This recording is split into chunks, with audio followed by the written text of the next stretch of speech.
Public service announcement, as always with all streams. If you are watching this in the future, this is a replay. It is not a tutorial. It is a live stream replay. So if you're not interested in a live stream replay, you know what to do. Click off the video. What's up, guys? Let me know if my mic sounds okay. I tinkered a lot with my microphone today. Not the mic itself, but my volumes. I think I realized, like, after watching a bunch of my videos and other people's videos, my volume was like very, very loud. So hopefully it's a little more reasonable. Yeah, hopefully it's improved.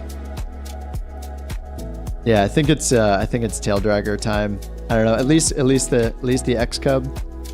I did load up the DC3 for a little bit, and I didn't see a Garmin inside it, so I got scared.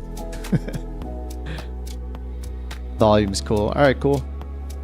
No way. No. I'm not downloading. No. I was just getting some of the. Sorry, I don't want to scare you guys. This is just some of the points of interest, some of the stuff from world updates. Because I'm so bad at flying around, and I get stuck in that constant. I'm always flying with an on-air company, and not everybody does that, and that sticks me to kind of one area. So I think it'd be cool to do some of these world tour flights. This site is awesome. I used to use it here and there, and it's just this whole directory of flight plans that people have submitted, and they rate them. They put a lot of people will write like commentary basically with them, so they'll write in, like, you know, a little history about the area you're flying in and stuff like that. Oh yeah, the retrofit has a 530. Yeah, that's right. Yeah, you have to pick the correct livery, right? Yeah, so man, I was gonna work on another on-air video, and I'm just like, dude, I just want to fly. I just want to fly. And this is a little later than I'm usually on too, starting at 8 p.m. California time. So yeah, but you know, it's Friday night, so maybe a few of you guys are in the same boat. And I think it'd be fun just to fly around in an area that nobody really knows, like, you know, find some of these random routes. So one that I pulled up that looks kind of good, and they all have ratings. And this one's only 45 minutes, so this is just one stop. This is like a tour of the Scottish Highlands. 10-hour stream incoming. Dude, you never know. I know. It's possible. We'll see how it goes. And even though we're flying throughout the entire world, potentially, like, you know, we'll bounce around place to place, mattering which one of these looks good. I think it'd be good just to leave it on USA West. I know we might not see as many multiplayer, the locals, you know. Yeah, making our own stops could be fun too. Find some cool little mountaintops to try to land on and stuff like that. Yeah, it could be fun. Me and the girl just went out and had some dinner, brought the puppy with us, and I got back and I was like, hey, I think it's time to fly some airplanes.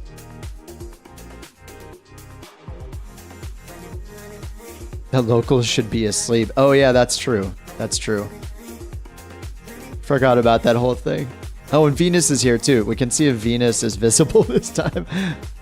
I don't know if anybody else has experienced any of the any like multiplayer issues, but that was funny. We couldn't see Venus at all yesterday.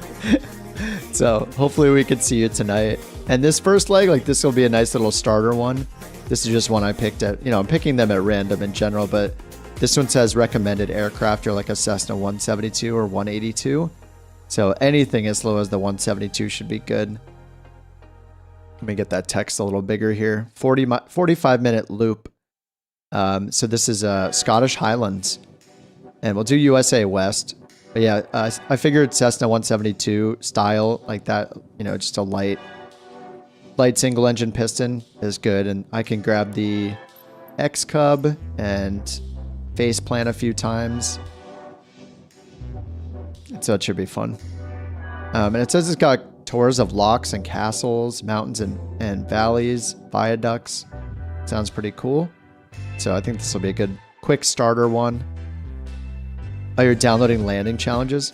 That's something that I noticed. I don't know if it was always this way, but something I noticed is if you find the world updates, once you start downloading them, all of a sudden it shows like hundreds of items are downloading. And then if you, after that, I like canceled it and then I searched, and you can type in like photogrammetry cities, and then just install the photogrammetry like add-on for cities throughout the world, for ones that were inside the world updates. And then same goes for points of interest. So I just typed in points and then made sure I had all the points of interest, because there is a lot of content based in the world updates, like like the landing challenges, discovery tours, bush flights, that you may not use and I may not use. So it seems nice, like you can kind of install what you want from the packs, I guess. I didn't know if that was always a thing, but at least now it seems to be a thing. Jeep, hey, how's it going?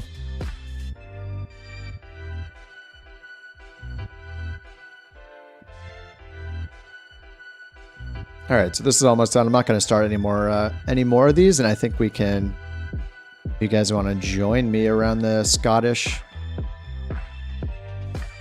Highlands, we can start with this one. It says it's a 45-minute loop, kind of cool, and there is a button to download the flight plan, so I'm going to download that. So at least I can, and it's just a PLN file, so I can load that into the world map, and we just have some of the waypoints there, so we can make sure we go to the spots that this person who created this tour put in.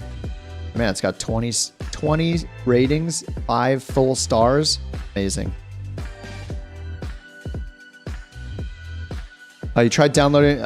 Oh, what's up, Fish? Fish tried downloading the World Update England and stopped it. Yeah, I did the same thing like half hour or so ago. I started downloading them. And then when I stopped it, I realized you can type in like points of interest and just do those and not have to get all the landing challenges and stuff if you don't want them. What's up, Seth? You just went through the install nonsense an hour ago. It just kept installing.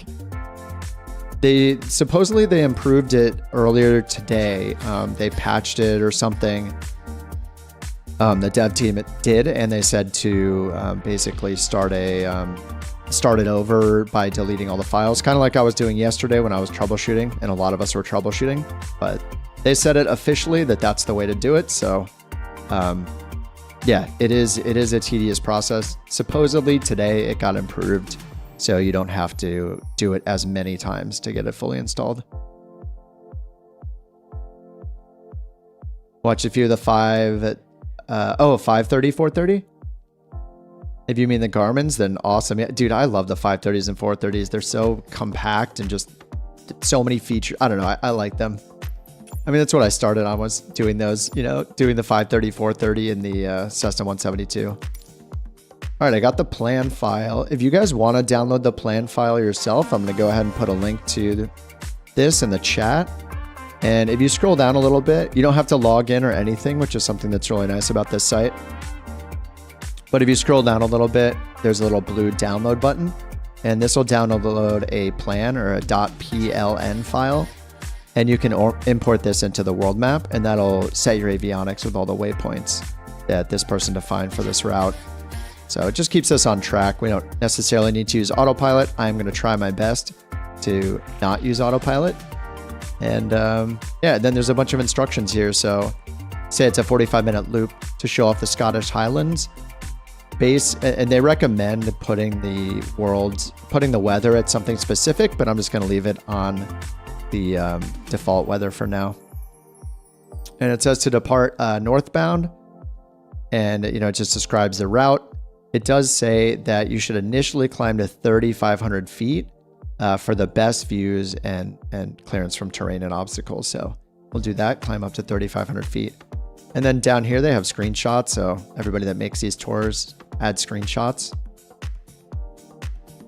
Looks like we got some bridges on our way. And then even further down, it shows the recommended altitudes. So it looks like we can be at 3,500 pretty much the entire way. And then people can comment on them too. So yeah, the spoilers, yeah. So yeah, if you want to download the flight plan, you can. If you did download it, then all you have to do is go to the bottom and go to more, and then go to load save, and then choose to, for me, I'm loading from my PC. But I think, yeah, you can do this through Xbox Cloud as well. You could put the file. So I guess even if you're on Xbox, there's a way for you to get these in. But I'm just going to load it in. That does not look right. What is this one? Let's go check this. All right. Maybe this flight plan's not working too well. This might be a little difficult. Let me try to load it again.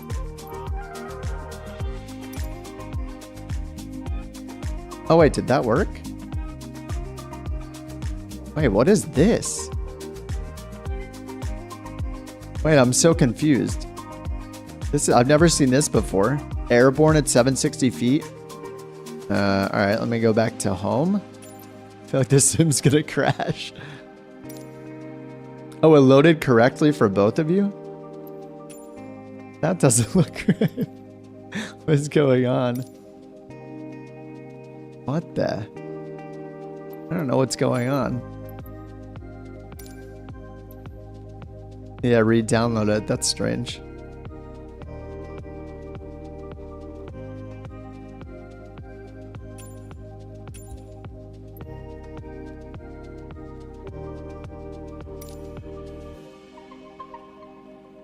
It doesn't like me. I don't like you.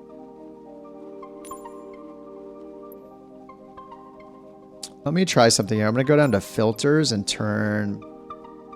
Maybe it's because I don't have all of these filters on. Let me turn these off.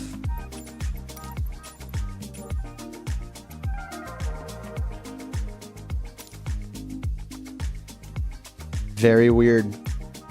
Well, not a great start. Well, if it worked for one of you guys, maybe you can be the leader. We can follow you. Apparently it doesn't like me. I don't know what to do about this. Bug Simulator 2023. It's my favorite simulator. Hey, Deuce. If you have a little nav map, you can load it in to confirm the plan is correct. Another required update here before you can go. Oh, actually, Steve, I had that happen too. Last night I got in after, you know, the 4-hour chilling and complaining about the updater.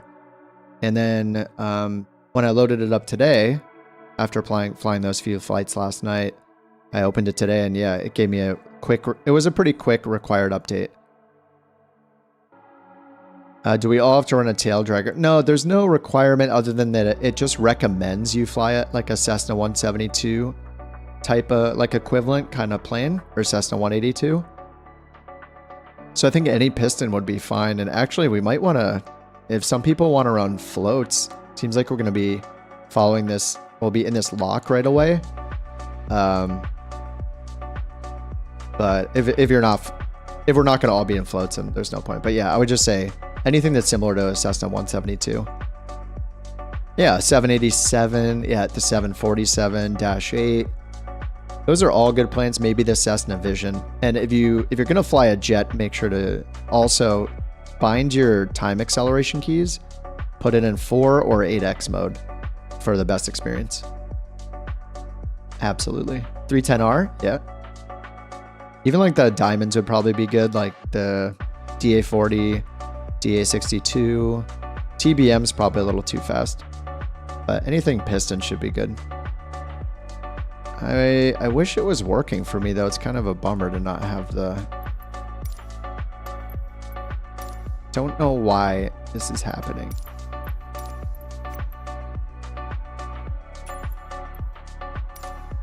You'll be in the Cessna 172. All right. We'll see if you're actually in a plane. Click on the nav log. Okay, let me load it and do nav log again.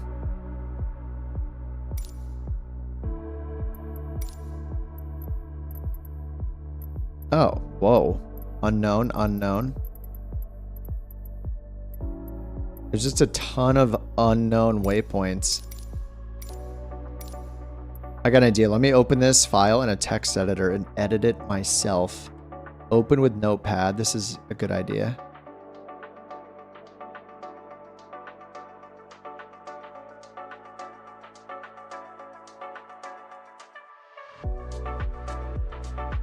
Yeah, they all look like lat long waypoints for the most part.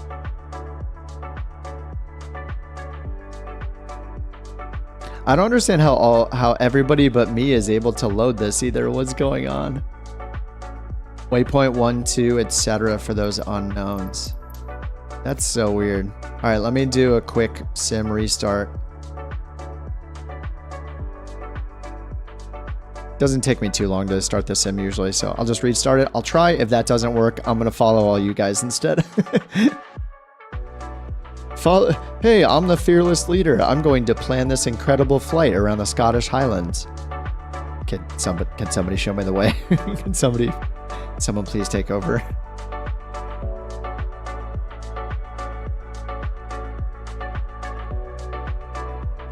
What's up, Mike? Is your last name really Coffee? Man, now I want coffee. In 1 week, you should have Flight Sim 2020 back up and running. 2 failed attempts at Sim Update 13, and it's the little settings and libraries take a long time. And how's it going? Wait, so you did 2 failed attempts. I mean, I was working on it on stream with a bunch of people yesterday, just hanging out, getting through it together. Oh, it's just that you like coffee. Heck yeah. We might be related then. But yeah, it took me like 4 hours, not counting all the time I had it running in the background during the workday yesterday. So totally get it. We all had a bad experience the last 24 hours for the most part. But I mean, if it's content manager stuff, you can always cancel that stuff and assign, do it as you have the patience, or set it up to do it overnight or something like that when you're not actually wanting to fly.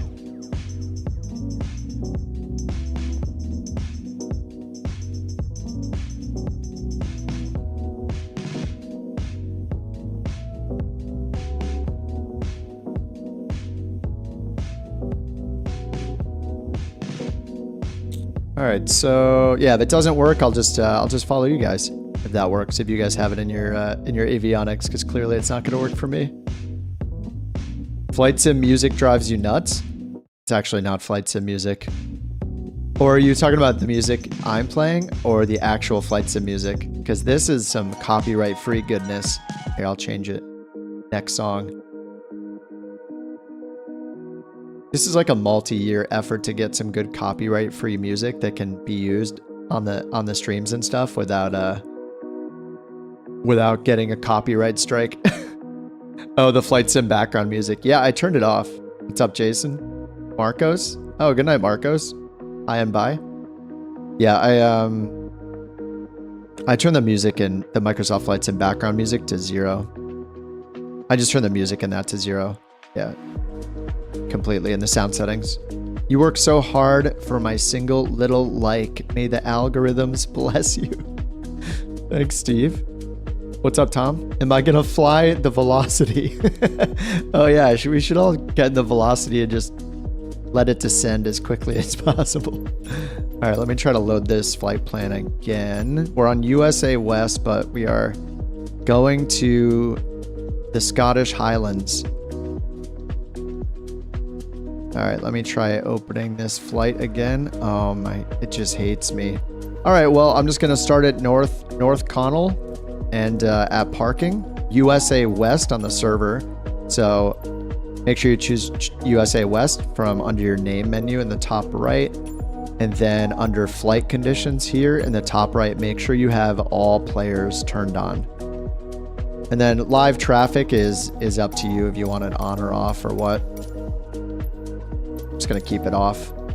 And then weather and time, I have mine on live, but then I usually just grab this slider and turn it till dawn because it's usually more fun in the daytime, or at least with some sunlight. All right, I'm gonna try the X-Cub. Me and Enon were talking earlier on Discord, and we were chatting about Taildraggers, and I definitely just love how the DC-3 looks, and you guys have been flying that the last few streams. And so every time I see it, I'm just like, oh my god, it looks so cool. I want to fly it.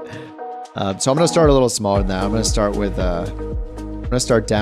down a couple rungs with the X-Cub, which should be good for this flight. Mike says, I deleted 35 gigs of Microsoft Flight Sim 2020 crap. Like the DA20, 747. Yeah. Yeah, I've been pretty strict about what I install or not. I did just install some of the world update content just because I do want to get out of the US and fly other places, so yeah, we'll see how that goes.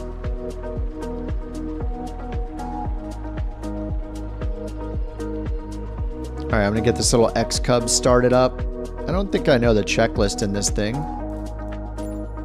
so I'm not gonna learn all the checklists right now. I'm gonna use the assisted checklist here, and I'm also, since I'm not doing on-air company, I'm gonna turn off crash damage, just in case I nose dive this thing or somersault this thing, which is likely. How do I like this old stuff? Antique and historical stuff. I think I like the character of some of the old stuff, not necessarily all of it, but I think the DC3 looks really, really cool. Loading in. Okay, yeah, 747's fine. Yeah, load it in here. It'll be fine. You'll be done with the flight in 3 minutes because you won't be able to climb fast enough. You won't have a long enough runway and be able to climb away from the terrain, maybe, or you'll just finish the flight in a few seconds. Arash, hey, what's up? So many ideas on the Discord yet. Any ideas on the Discord yet so I can fly in VR and keep in communications? The only thing I can think of is, I don't know if this exists, but is there any kind of text-to-speech thing where at least you can hear the, like, can you use a screen reader? Like, can you turn on the Windows screen reader and point it at the YouTube chat window and it will be reading the chat while you're flying? Like, maybe you can't actually chat yourself easily, but you could at least listen in, and it'll read it to you. The Highland Magic route. Yes. I'll link it again. So the airport we started at is, where is the airport? I'll have to look on my VFR map. Started with an E. That's all I know. EGEO. Echo Golf, Echo Oscar.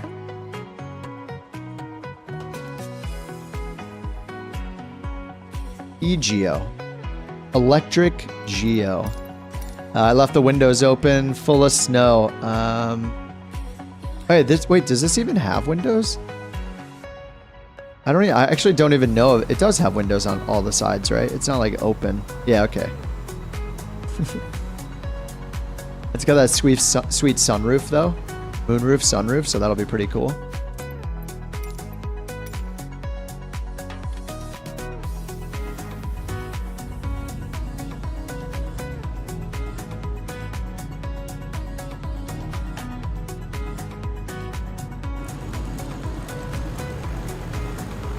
Oh. There's something happening there.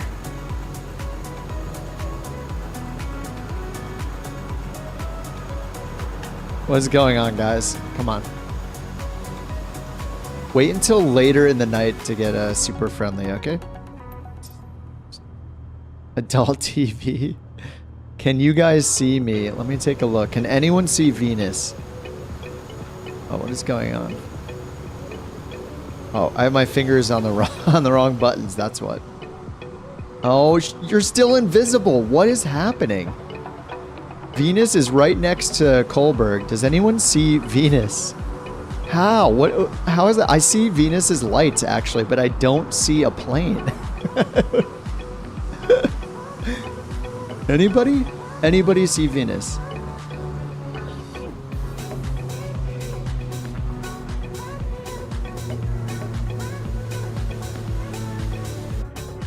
Oh, you're on.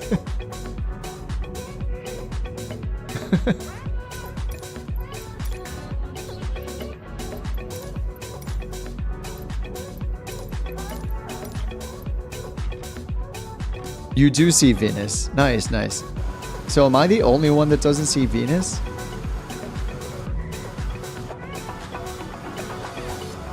Somehow, Venus is to the right of my plane.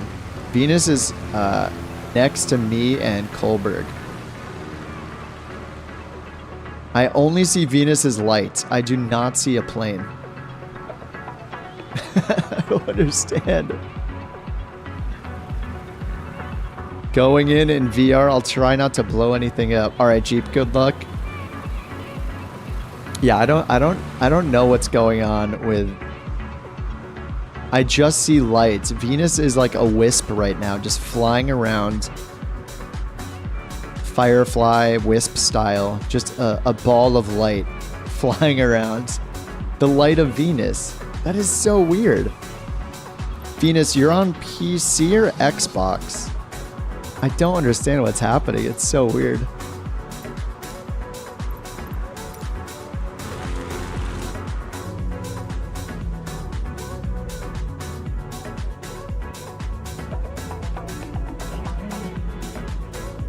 PC. All right. Yeah, I have no idea then. You see the same, only the name tag. Too many people in a small area? I don't think so, because like everybody else shows up fine, and you know, we've had times when there's like at least a dozen of us. So Enon gave me a few tips on Discord earlier about flying a Taildragger. So I know that on landing, before I apply my brakes, I need to pull my rudder back. Just pull my stick back. What if Venus goes out and comes back in? I think Venus has done it a few times. So, like, we tried it, was that last night? We tried it late last night as well. So, I have no idea. Let me check my GPS map. Yeah, this thing is all messed up. All I know is we're supposed to fly to the north. And then we're supposed to go to the west and then back to the south. And then we're basically making a big, because the flight plan didn't load for me, we're basically supposed to make a big counterclockwise loop around here. All right, updating the altimeter. I know it's in inches of mercury still, even though we're flying in Scotland. I don't know if Scotland uses hectopascals, but anyway, I'm just saving it 3013 on the altimeter. So Jeep sees Venus, and this is what I see. This light is Venus, right there. I mean, I don't think you look bad. I mean, you look unique. You look powerful, in a way. Yeah, it's very interesting. All right, so we're supposed to just take off northbound. Yeah, do you guys want to get up and start circling? Let's do it. None of us have been here. I don't know if anybody's been around this area. I haven't been here. And yeah, let's just do some chill group flying and try this route around. Try this route out. We're gonna take off and fly to the north and then turn a little bit to the east and make like a big circle. Just a big counterclockwise circle. And take a look at the Scottish Highlands. How do you see out of this? You just have to look to the side and like hope there's nothing in front of you in a Taildragger. You can see Russia from your house. I mean, technically that's possible, right? You can actually see Russia from any house that borders Russia, I think.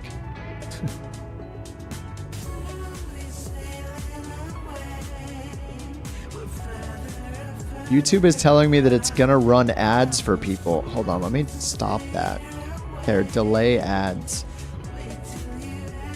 That's gonna ruin the immersion.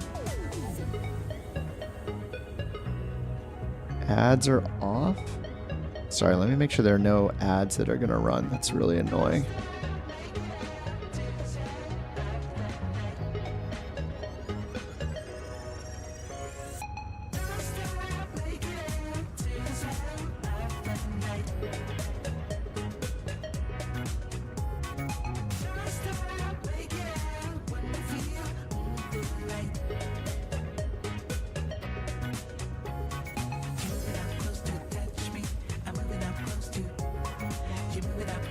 Touch me. Okay, there. I think I turned them off. All right, I think they're off. All right, let's go. Tail drag pilots swerve in an S to see in front of them when taxiing. Oh, just like this.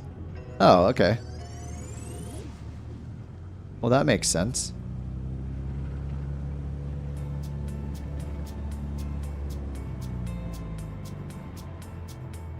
I feel so bad that I can't see Venus. I can see everybody else.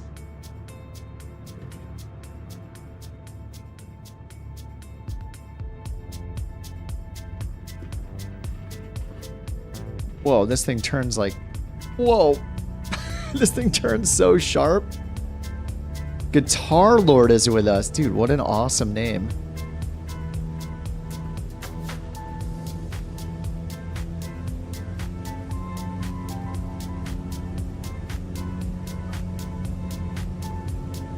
Oh, I can kind of see the runway.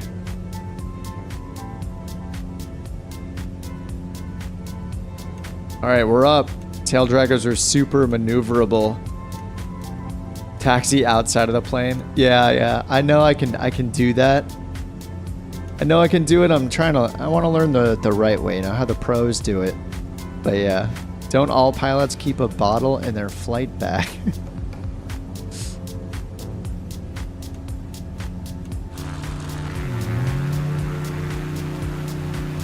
All right, I'm just following Venus and Calum. I think they might actually have the intended route in their flight plan. I do not, because it would not import. It doesn't like me, which is fine. It's understandable. 500.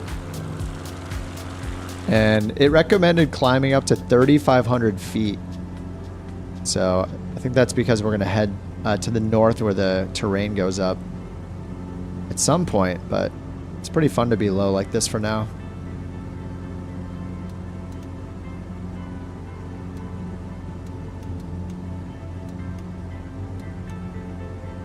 Yeah, spacebar. Yeah. Enon, I tried the spacebar. Yeah, I used spacebar to sit up. That's like the best shortcut in the sim.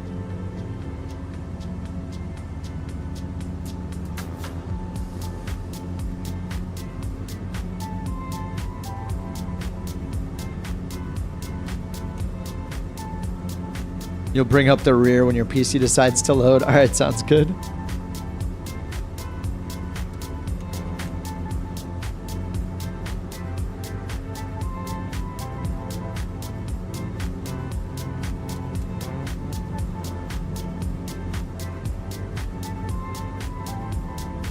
Look at me, I'm in a Taildragger, doing it. Fast forward until landing. I hate Taildraggers.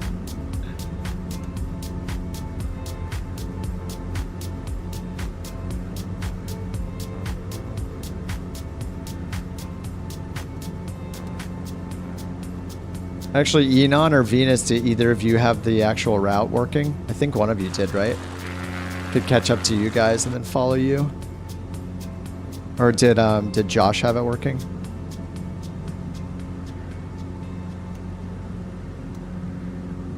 The problem is, like, when everything looks cool, I think it's easy to just assume you're in the right spot. You're like, whoa, everything's beautiful.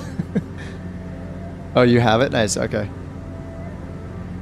Check for the Loch Ness. Yeah, if we get everybody on floats, we can just start a search operation. I also installed the We Love VFR Region 1, which I think covers all of Europe. So I got that installed too. So hopefully we'll see some cool little additional buildings and things that were added. Yeah, I haven't used this site for a while, but I've just known about this site, this World Tour site. Thought this would be a chill Friday night thing. Just grab a few of these, fly around. No pressure for IFR or anything like that. No loading hunting supplies in a base camp only I can see.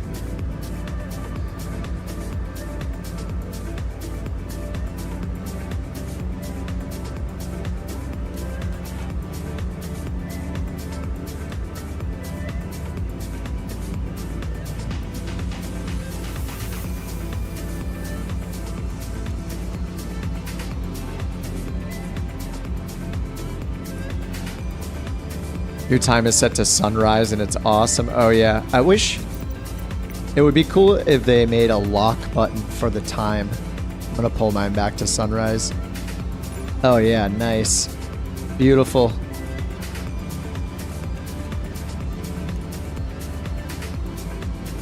Yeah, I wish there was a way to just lock it permanently in in sunrise.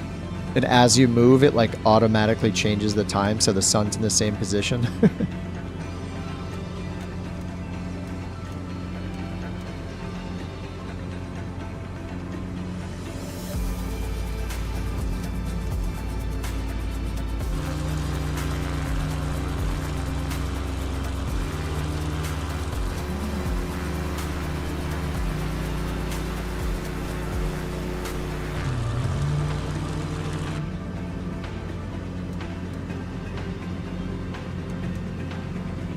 Way faster than the 152. Yeah, a few people are pretty far ahead. They'll have to circle back. They can't be stopped. Yeah, let's see what this one is talking about. Yeah, so this is Loch Linnhe, I guess. Linnhe. And it says, follow the east coast of the waterway before it breaks off into Loch 11. Follow GPS guidance with a right turn into the valley of Glencoe. And then we're going to follow A82. I guess it's like a freeway or a road equivalent, like a freeway or highway equivalent. Out of the village through the center of a spectacular natural gorge. Sounds nice. Hopefully the other flight plans I load in work. If they don't, then maybe I mess something up with my sim. Yeah, I'm going to do a 360 real quick so we can catch up and we can all be closer together. Mike says, for my Flight Sim 2020 store-bought planes, do I install one at a time or check them all and go for it? I mean, if you want to fly right now, I would just check the one you want to fly. You know, it's best to do updates when you're not actively trying to fly in the sim, so. But, you know, mattering your internet and stuff, I think it downloads them in the background as well.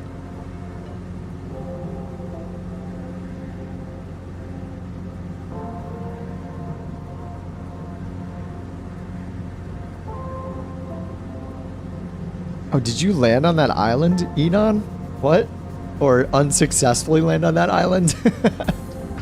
What's going on down there? Wait, did you actually land down there? No way. Well, I gotta try landing down there. Wait, how? It looks way too small. Where did you even touch down? Next to the house? Oh, maybe right here? I don't believe you. He slewed down there. Don't believe his lies.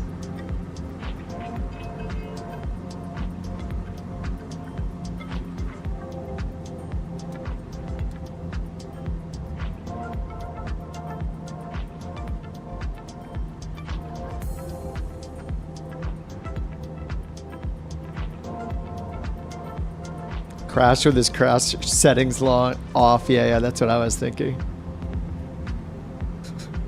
Nobody believes you. He's doing it again just to prove us wrong. Oh yeah, it is way bigger than it looks, I guess.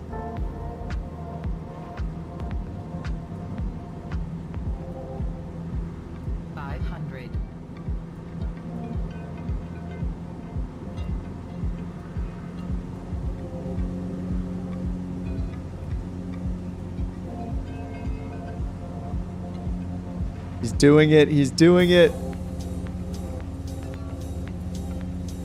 He abandoned.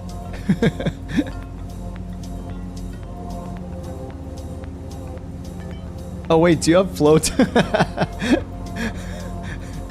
I saw the water splash up, but I don't see any floats on that plane. Hey Delta, what's up? Got home from work, you weren't on. Mrs. Tango and I decided to watch a movie. You should keep watching the movie. Bummer, all the talk about Big Lebowski. You had never seen it. Oh, that's way more important than joining in this. Yeah, you need to watch the Big Lebowski. Definitely.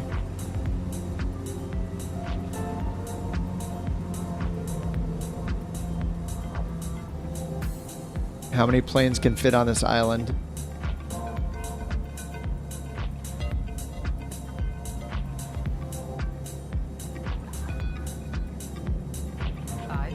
That's just like your opinion, man.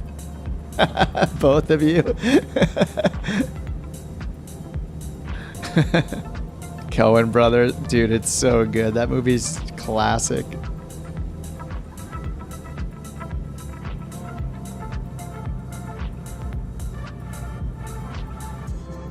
I mean, this looks like potentially a spot to land. Aimed uphill.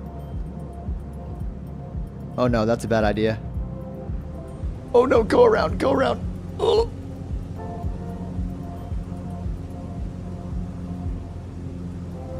Okay, right where Calum is. The dude abides. Alright, Delta, enjoy the movie, man. You nihilist.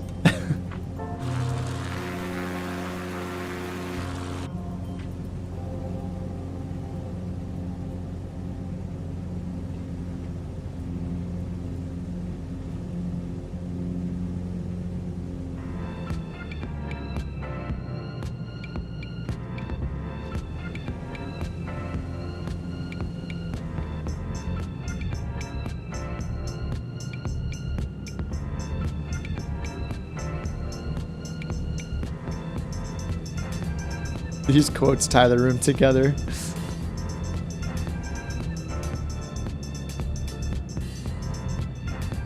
Oh no, this is not enough room. This is not enough room at all. Oh no. I can't do it, I can't do it. I'm afraid to hit the brakes in the Taildragger as well. Because it's a Taildragger.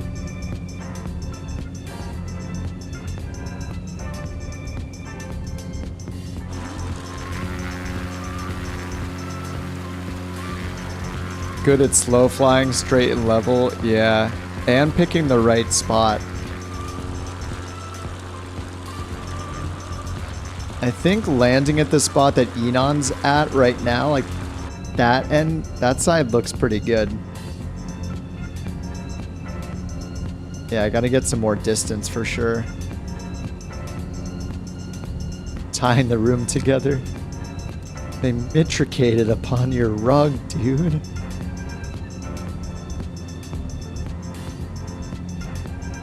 Poor Donnie, he just took crap the entire time.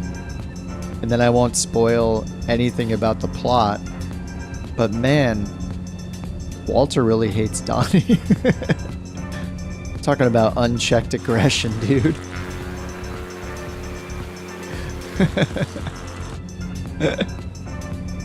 I love that so many of us can just quote that movie. I think I have some real life friendships that are only based on our ability to quote The Big Lebowski. And it's probably like 75% of all conversations we've ever had with each other is just quoting the movie and then like sipping a beer and then quoting the movie again. Oh, the Jesus scene.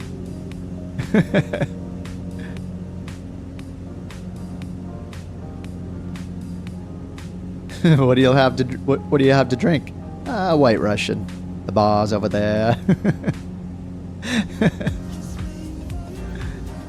Knox Harrington, underrated character. You know, the video artist.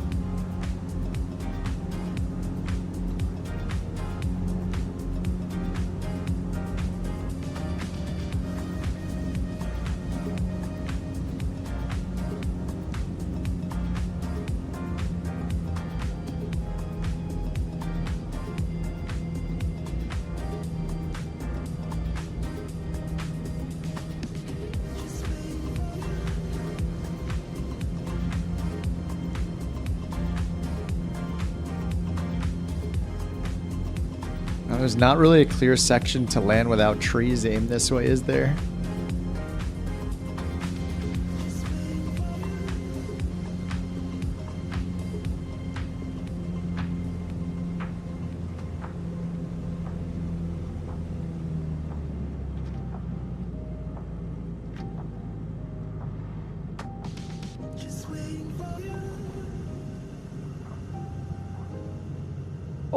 Oh, it's so close.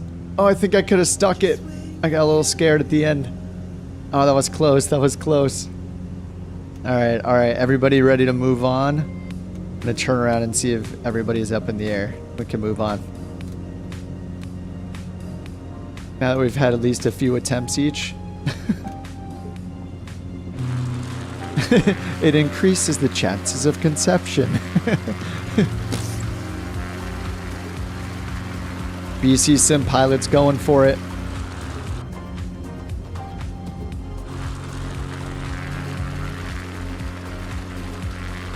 Oh, abandon, abandon.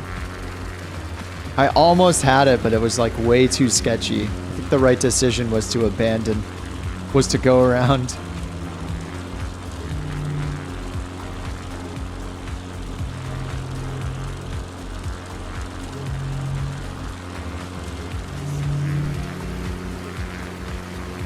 Endgame is down. I think in a good way. You know, just touching the tips of his wings in the water. Alright, whenever you guys are ready, we can make our way north.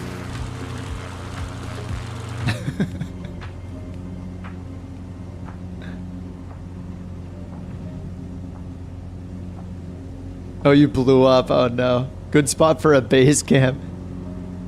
See, that's why I couldn't land, is I didn't have the Grand Caravan. If I had the Grand Caravan, easy.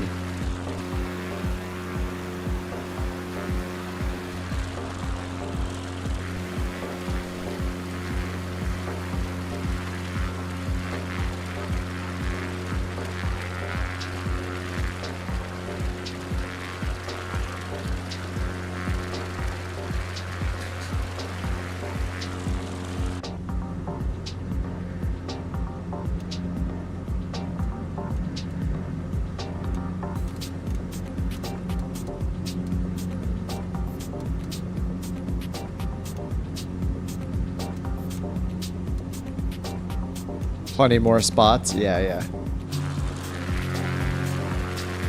All right, let's continue. Following whoever has the flight plan. I mean, we're just going to the north, and then we're cutting west, and then we're just making a big circle. But there are some, there's supposed to be some landmarks to see.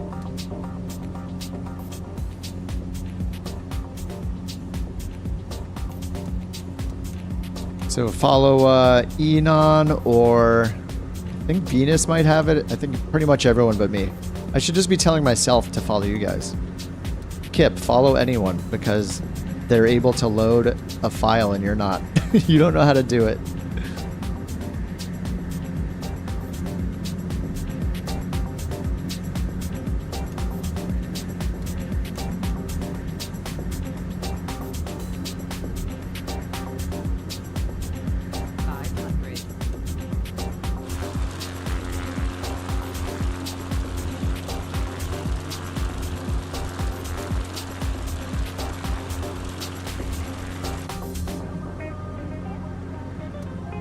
Oh, you only have a compass. Wait, what are you flying, J-Foot?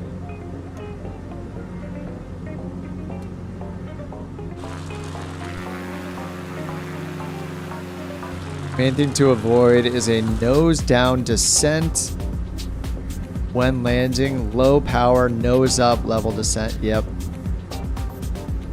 Yeah, when I did touch down briefly on that little island, and I started slowing down, but I'm like pretty timid on the brakes because I'm worried about putting the nose into the ground. Hey Darren, what's up?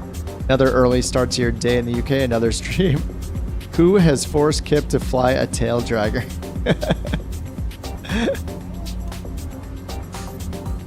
Enon was chatting with me about them on Discord earlier and gave me a few tips. The most important being to keep your stick pulled back after you land and you're starting to brake. But I haven't yet landed this one, so we'll see how it goes. I wouldn't say forced, but everybody's been pretty heavy on flying the Taildraggers, especially the DC-3 lately. So I think they're rubbing off on me at the least. Oh, nice. Here's that bridge that was in the spoiler screenshots that I looked at. Sorry, guys.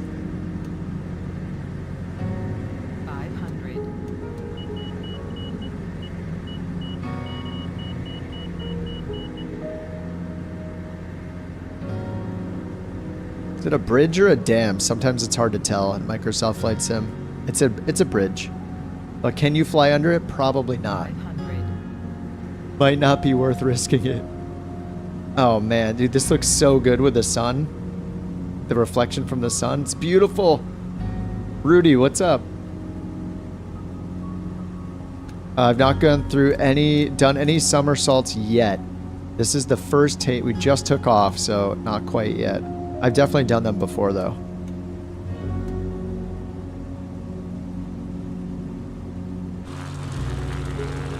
And this music is like perfect for right now. It's so romantic.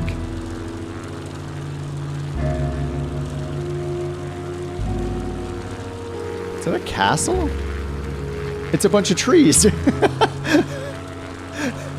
That's what I get. Everything's backlit. I can't tell. Like, is this trees or some massive castle? I mean, everything kind of looks like a castle.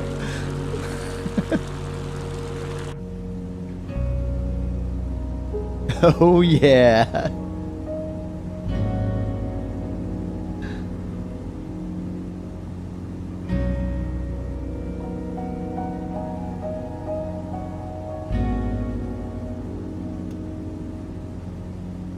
Yeah, I've been thinking about, like, because I really like streaming, and I've never tried like a schedule or anything, but I think it'd be nice to do, just maybe thinking out loud a little bit here, thinking about doing just a couple themes. Like, one of them is on-air company, like alternate, like cycling between different types of streams, just so it's, you know, more enjoyable for people, because if it's just me doing on-air company the whole time, flying around the Ohio River for a month, it's gonna get kind of boring. So I was thinking, like, yeah, this World Tour flights is great. Oh, wrong way. I'm just following these guys.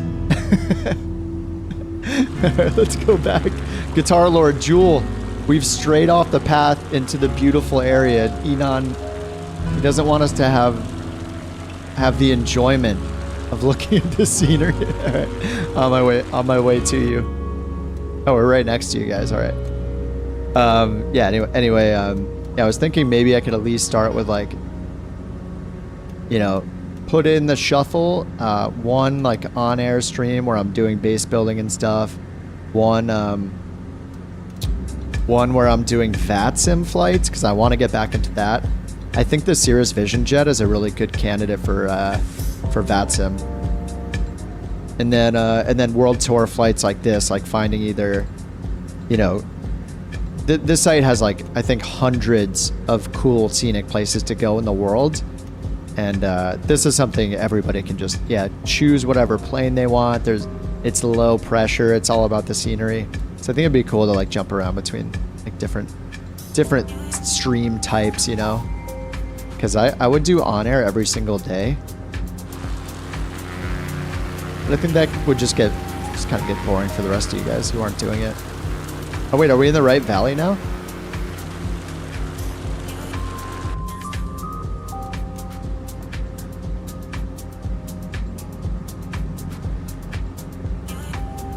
Oh nice, skis on that one.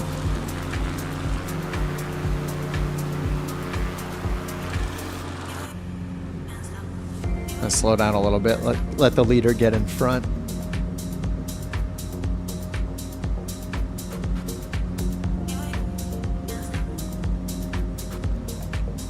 I don't know what you guys use for screenshots, but I've been using if you have an NVIDIA card, you have that GeForce Experience software. And I think mine's set to the default of just Alt F1 for taking a screenshot of whatever game you're playing. So I've been using that pretty often and just, like, building a collection of cool ones I can, like, shuffle through.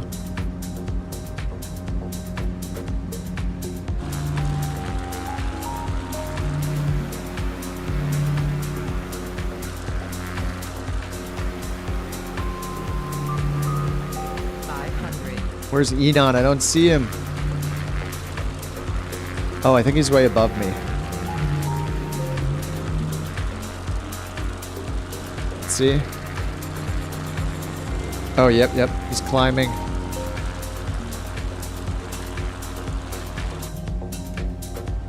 It's a happy plane. Oh yeah, it's got like a wide open mouth. Yeah, that's true. It's funny looking. Yay!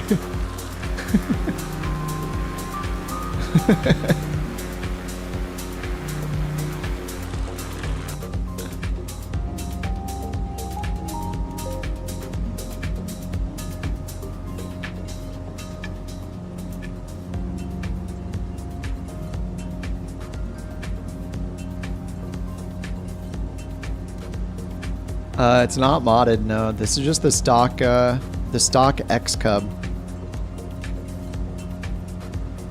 Aren't one of you guys in the float? I thought I saw some of you with skis on it, or is that a different plane? I thought somebody has an X Cub with skis on it. And I forget, does the X Cub have floats as well? They made a tricycle gear version, so a non-Taildragger version called the NX Cub that came out with Sim Update 12? Or was it 11? I think it was 11. 40th anniversary, I think, is when the NX Cub was added. So you can fly it without the worries of Taildragger, with a Taildragger configuration, which scares me. But I'm flying that one.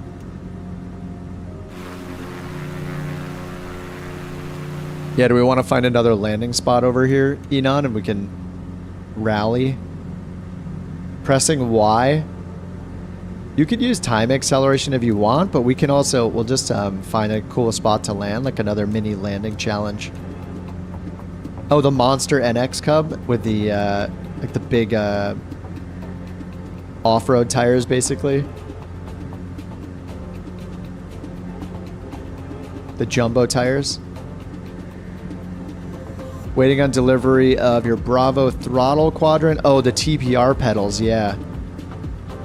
An upgrade to your 4080 from your outdated 2080 is in order. Yeah, I mean, for me, I think that, yeah, a friend of mine was like, dude, get the 4090. You got to get the 4090. It's the best generation card, you know, since the 1080 Ti. It's the new 1080 Ti. Like, it'll last forever. And I was like, yeah, but I don't... Like, with the technology that's in the cards, with frame generation, do I really need to draw more power and buy a new power supply and pay $600 more? And I told myself, and potentially wait 6 months to find one in stock, the one that I wanted. And then I thought, no, I'll just buy the 3080 directly from NVIDIA, the exact card, or the 4080 directly from NVIDIA. It's a card, yeah, it's great. Oh, frame gen? Wait, frame gen doesn't work in VR? Hopefully your 4080 won't start out running 90 degrees. Yeah, just don't block the fan and you're good to go, yeah. Lesson learned. Look, I can share incredible wisdom now with everybody. Hey guys, do not let a cable drape into your fan and block it from working, and then you spend 2 hours or an hour or whatever pretending that 90 degrees is okay. Oh, it's not compatible. I didn't know that. I thought you could use frame gen. I guess VR is just kind of a different beast. That's a bummer though. But I mean, at least you'll have the benefit of what the 4080 gives you upgrading from your current card, so always things to learn on a Kip stream. Let's watch him mess up, and then the next day, 2 days later, he will pretend like he knew it all along and he's teaching us. Hey guys, by the way, some on-air company tips for you. Do not use freelance pilots, an on-air company, for cargo that is not authorized for that freelance plane, that freelance job.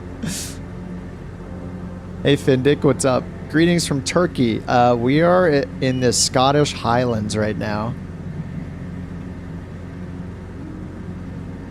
Did I just feel a tremor in real life? I don't know if my brain was just playing with me because of... Well, I need to look at something in the apartment. Oh yeah, my lamp is shaking. Oh, we totally just had a tremor. Whew. Yeah, I think we just had a tremor. Let me see if I have an earthquake alert here. Not yet. I looked over at this small like little lamp I have in the corner and it was shaking and I felt like I was moving in my chair for a second. Sometimes that can happen if you're like flying a lot in the sim and yeah, I think we just had a little tremor here, which it's not yeah, I'm in Los Angeles. It is not uncommon for me to feel a tremor. But we recently moved and you know, everywhere you live feels slightly different, mattering like what kind of building you're in and stuff like that. So we just moved recently, so I haven't felt one in this new apartment yet. I don't have a butt kicker. Negative, I do not. Anyway, yeah, we're flying in that. We're on the USA West multiplayer server just because I live in the US and I think a bunch of us live in the US, so. LA, not even a 4. Like in the movie ID4. What's ID4? Independence Day? Now, what's ID4? Oh, I just felt another tremor. Yeah, my lamp is just was shaking a little bit again. I don't have an alert for it though, so it's probably not that crazy.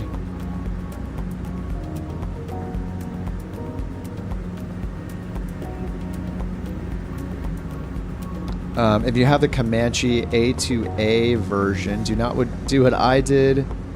Got a few liveries for it.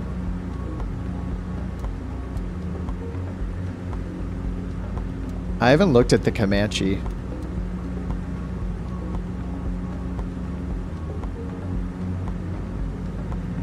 Don't get the A2A version. I didn't realize they were like competing versions too. They're from multiple devs.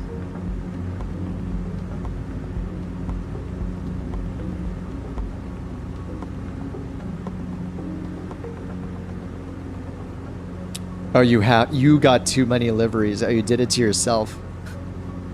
Oh, let's see. Do we have power lines on these? Oh, yeah, we do. Nice. All right, We Love VFR is working on this region then.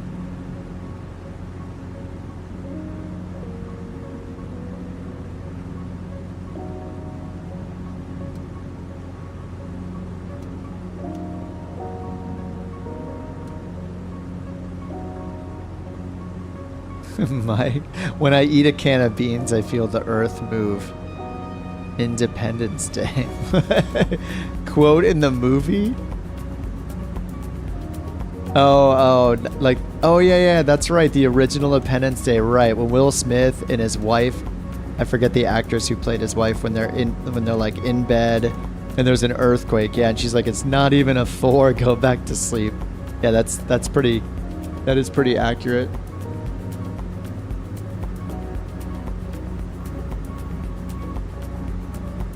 Now I'm wondering if it's like an optical illusion where my lamp is sitting, and I haven't gotten any alerts, so I might just be making it up. I'm checking a Quake feed right now. Let me see if I'm just full of it.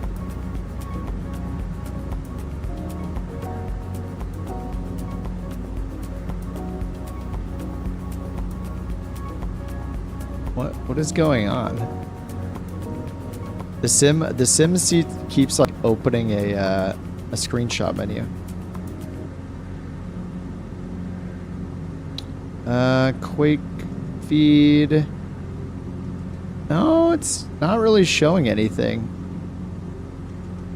I might just be making it up. I'm being paranoid. I'm on the West Coast, way up in Vancouver, Canada. I actually haven't been to Vancouver on either side of the border. Alright, I'm probably totally off track now, so I'm gonna go find where Enon is. He's the leader. So I was just flying straight for a while because I'm convinced that there are tremors right now.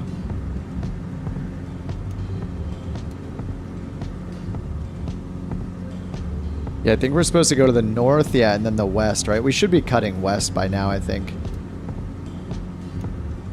So I am going to cut to the west.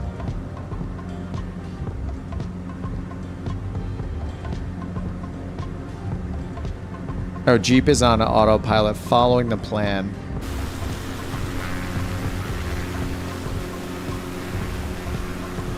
Wait, Jeep, what's your Xbox name again?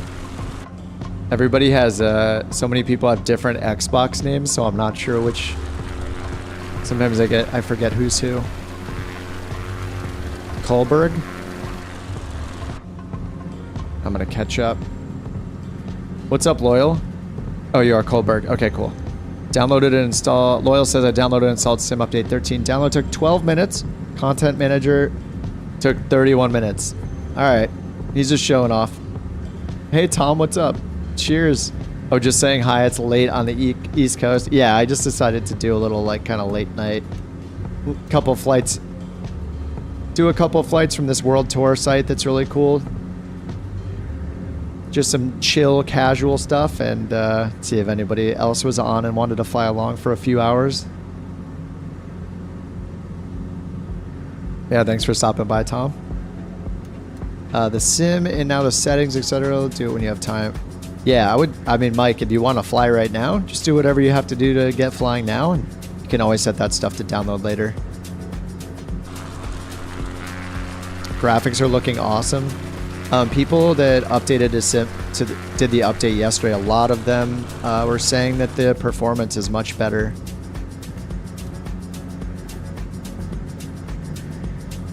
Always awesome to hear when people are having a better, just the sim that's the reward, I guess, for, you know, braving through the update process and the bugs that, you know, inevitably happen during a giant update.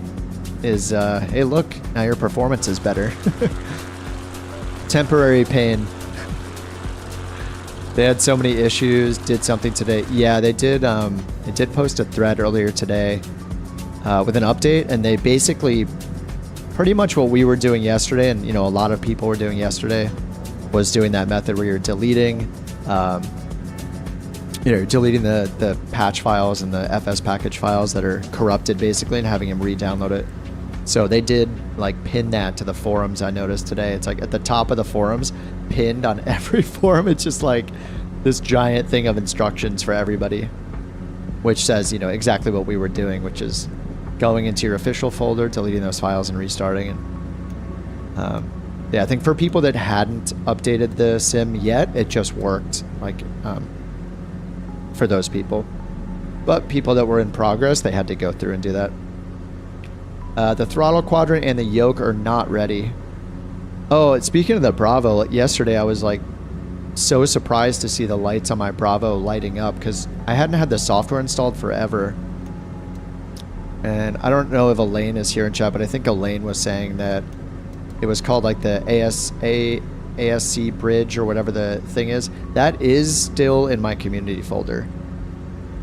So yeah, that's still a thing, the AFC bridge thing that gets added by the installer. But apparently, I don't know. I know they made improvements to make it work on Xbox for people that own the Bravo and are using an Xbox. Somebody in the Flight Sim forums posted their screenshot showing that the lights work on Xbox now, which is super cool. And anyway, when mine like sprung to life, I had installed it again because I hadn't used it forever. Not the Bravo, but the software. I installed the software again. And I think it just must have been bugged, the one I had, forever. And all of a sudden, my lights all sprung to life. I was like, whoa. I was like, what's going on? And even like the autopilot lights, I had no idea the autopilot lights even light up. So yeah, I was pretty stoked. And I'm still stoked looking over at it. I'm not using the autopilot right now, so it's all black. You'll just have to take my word for it. Look, I'll prove it. I just hit the AP button to test the light. Okay, that's why it's like that. Okay, I'll turn it on again. Heading. The light's on. Now the light's off. Roll and pitch, no autopilot. For the first time in my life. Yo, Steve, what's up? Earthquake. Oh, 2.9, 2 kilometers west of Haber? I don't know where Haber, California is.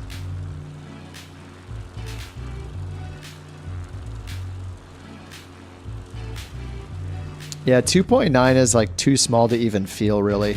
Like, unless it's, yeah, over like... I feel like if it's not over a 4, I don't really notice it, which it makes that joke from Independence Day a little more accurate. maybe like a 3, mid 3s, but you know, of course it matters how far it is, like where the epicenter of the earthquake is. There was one up the coast towards like Ventura, in Ventura County, that happened a couple months ago. And that one was pretty intense. It was like a really quick shake that happened. Like it was like somebody just like punched the back of your chair kind of thing, or the back of your bed.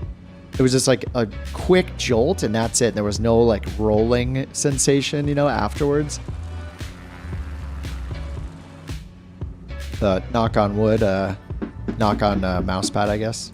That's on top of my wood desk.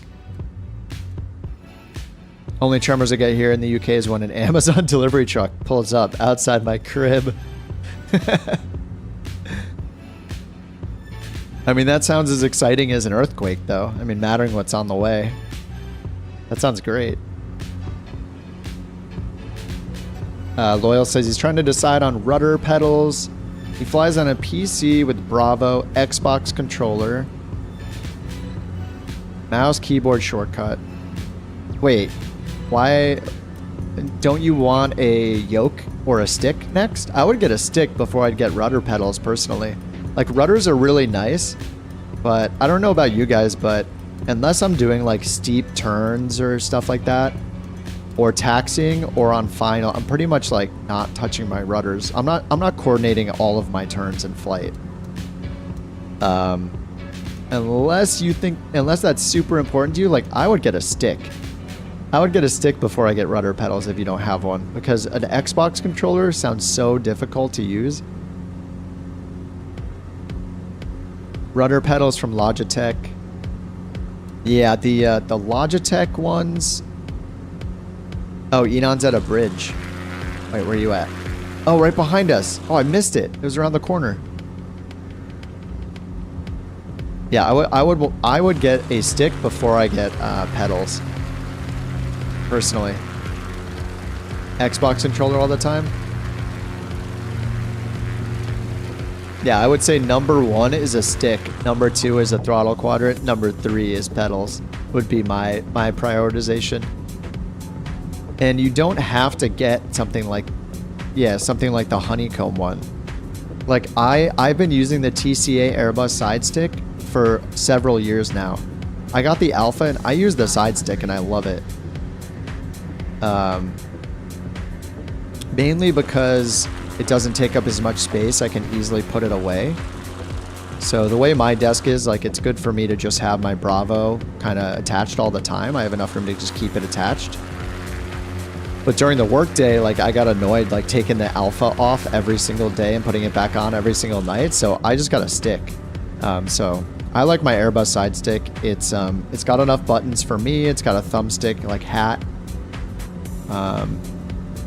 And it's symmetrical, so like you can use it for left-handed or right-handed, which is nice because like if you're flying GA like civil stuff, generally you're going to be left-hand, and then your right hand is free to use your mouse or your Bravo.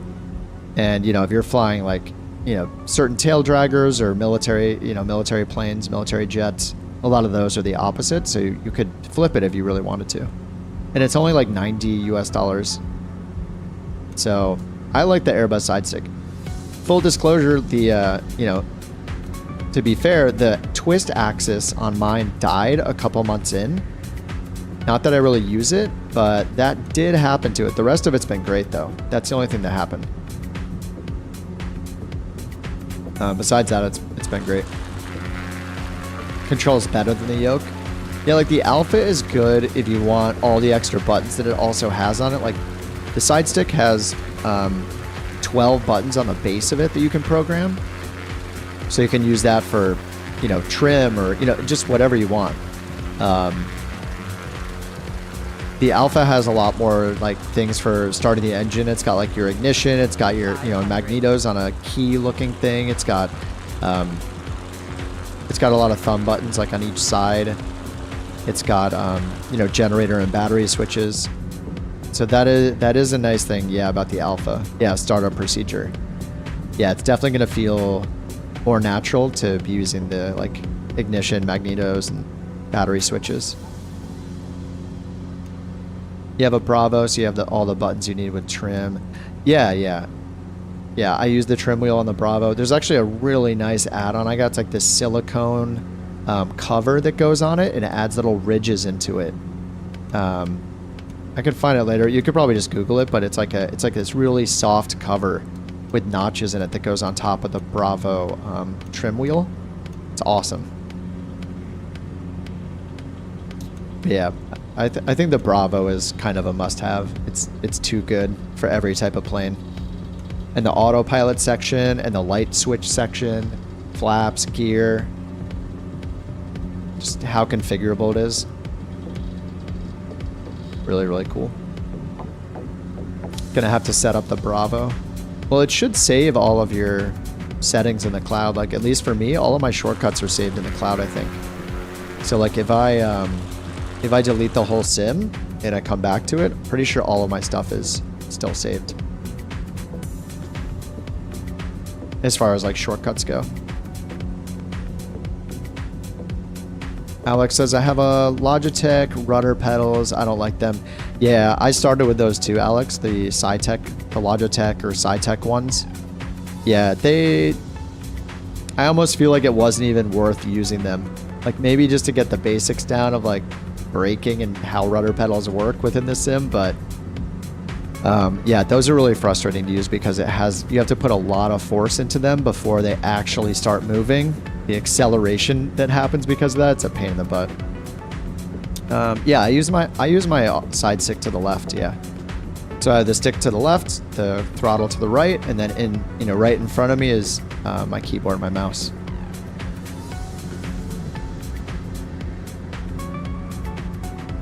So I have like a chair with armrests on it. Generally, my right arm is floating with how my desk is. The throttle is like a little closer to me than the stick is. Like, it's further from the monitor than the stick is. But yeah, it works fine for me. I've gotten used to it. Pretty ergonomic, pretty comfortable. One thing that can take some getting used to with a stick though, compared to a yoke, is that you kind of have to naturally just like put downward pressure on the stick when you're using it. If you don't, and you have kind of a heavy pull on it, or it doesn't like have any friction with the surface, you could like slide it around, You have to have some sort of downward pressure on the stick while you're using it. It didn't take that long for me to get used to though.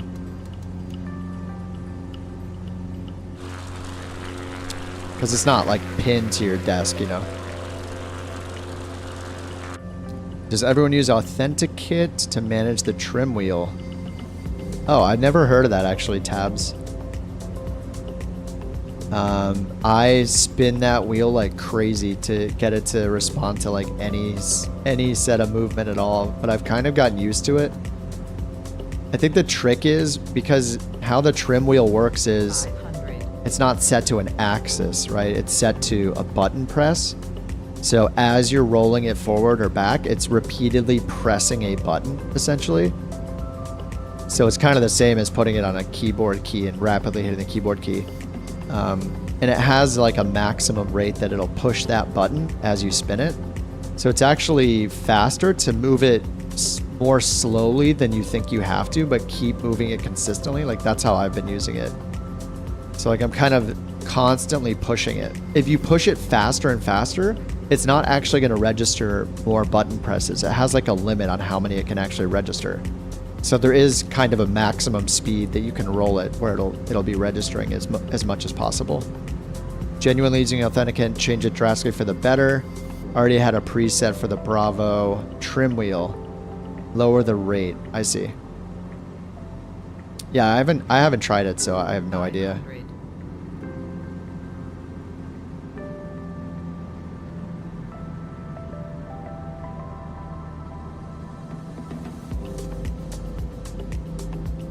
Darren's asking, is anyone using force feedback controls? I'm not, but I'm curious if people are and how they like them. Slow movement of the trim wheel works best. Yeah, nice and slow. Yeah, that's how I do it, Loyal. And I don't know if you're talking about the Bravo or real life, but... or maybe both.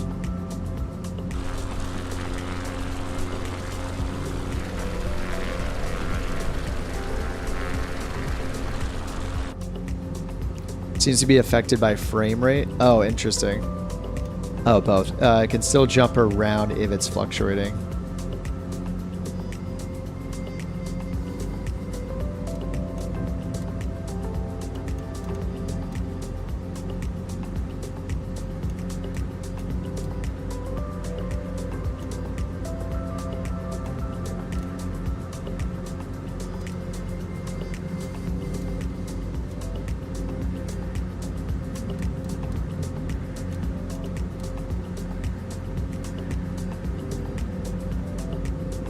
The trim wheel on the Velocity 1.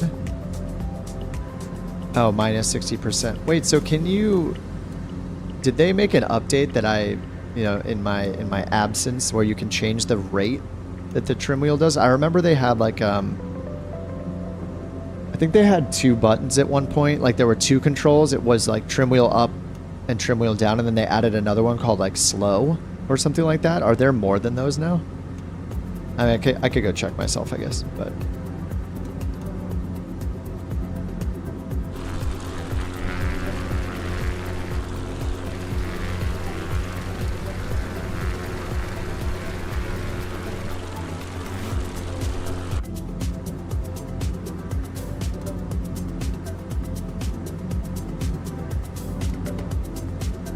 Oh, axis sensitivity. So but if you have a trim, if you have trim bound to an axis, then that means if you use autopilot, then it might be kind of almost dangerous to use it, right? Because like, if you set it to an axis and then say the axis is at, you know, 50%, like from 0 to 100, it's like in the middle, like say trim neutral kind of. And then when you enable autopilot, it's going to use your trim. So it's going to pull your trim back or forward. And then when you turn off autopilot and then you move that axis, wherever your axis happens to be the hardware-wise, it's going to instantly push it to that position in the sim, right? So like if you have your axis full forward at 100%, autopilot had it at 30%, you turn off autopilot, then you start moving your trim wheel axis, it'll say 99%, 98% as you're moving it, you know, and then like slam it to that position. So I think that's why, that's got to be the reason why it's like a button press, you know, for the trim wheel.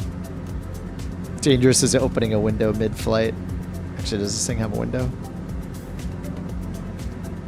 I don't think you can open it in this plane.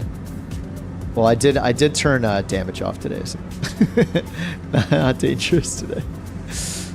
Yeah. That's another reason, secretly, I've been flying the 208 EX version, not the analog version. I've been flying the G1000 version. You can't open the storm window on that one, so I'm safe.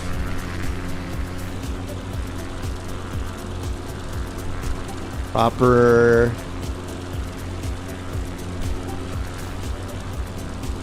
Oh, force... Is FFB force feedback?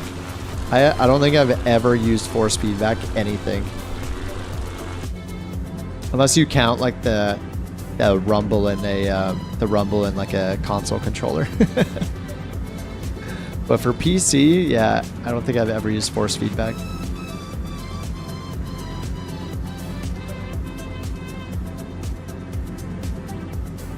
I feel like that's like probably a bigger thing for people that play like DCS than people that play Microsoft Flight Sim. Oh, yeah, and you said you'd use it for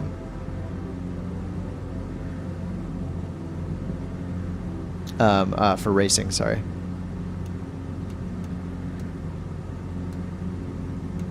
I guess like a stick shaker could be cool. Black Square King. Oh. Yeah, the King Air. Almost exclusively use trim with an angle of attack.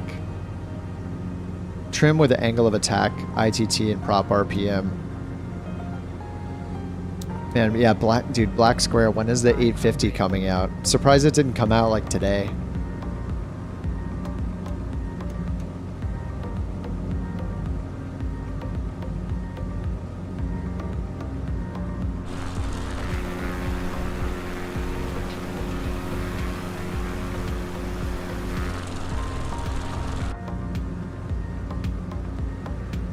Oh, there is an airstrip here. Oh, nice. We should try this one out. Oh, it's like right along the water, huh?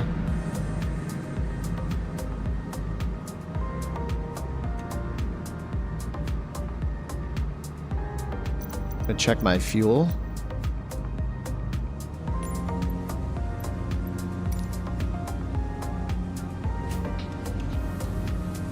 Is there anything better than Black Square? I don't think so. SimWorks Studios, like they released the Kodiak 100. I think that came out before the Analog Caravan did. But Black Square is incredible. Yeah, they're really, really good. Oh, you're on the ground, gonna grade the landings. All right, just be gentle. It's my first time in a Taildragger, really. A2A. I think SimWorks Studios, I think they only release... Well, they might have more than the... I'm not actually sure what they have besides the Kodiak. That's all I've used from them, but the Kodiak is incredible. Oh yeah, we love VFR. Yeah. When I upgraded the card, I was like, all right, I'm going to install some things I used to install that I got rid of because I was like getting a little worried about having bad frames. Just having a bunch of stuff. Unnecessary stuff. But yeah, we love VFR is really cool. And there's also the power lines and solar farms one. So that one will yeah, add power lines.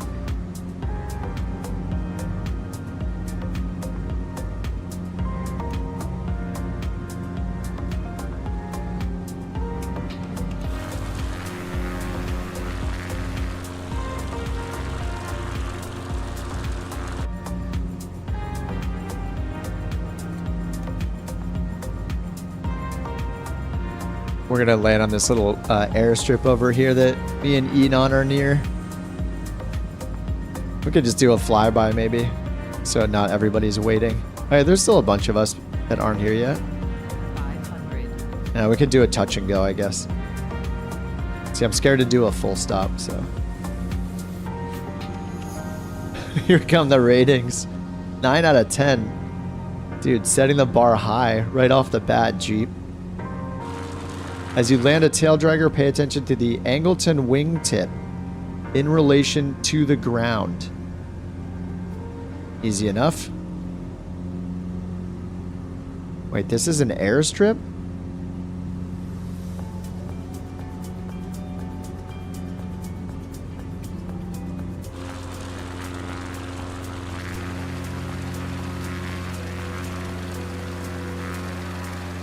Oh, is that the airstrip right there?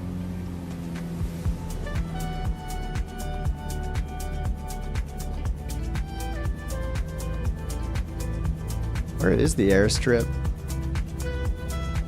Oh, there it is right here. Nice. Oh, that's probably a really fun fun takeoff actually out of here. Just right over the water.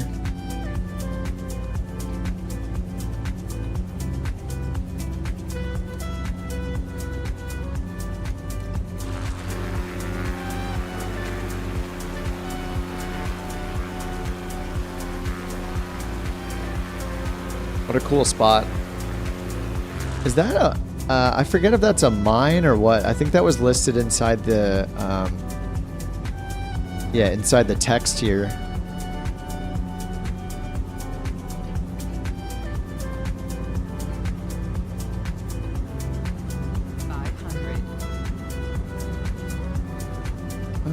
Where is it? It mentioned something. Turn right towards the Highlands Center. Left turn over the township. Runway 10 for a landing. Keep an eye out for Dunstafnaga Castle on the left-hand side on final approach for runway 10.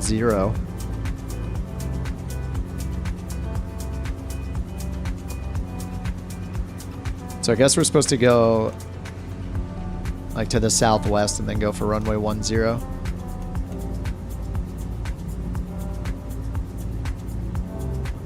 Really cool short strip off the water. I feel like we're searching for other places to put base camps.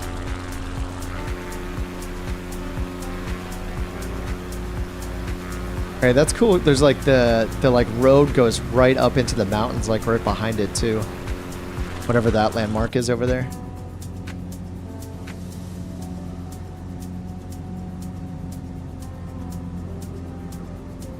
Darren says he's in Northwest UK. Blackpool has a strip that heads out over water. Usually Potter about Barton Airfield.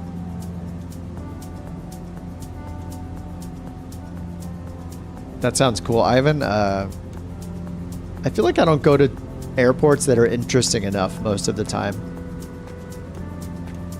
Anything where you depart over the water is amazing.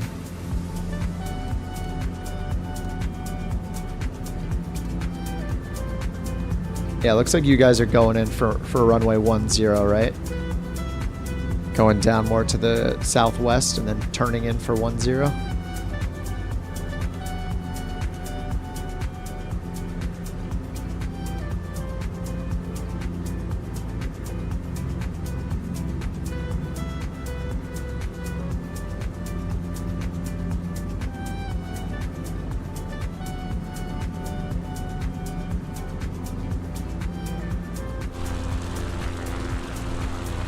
And the wind is kind of crazy right now.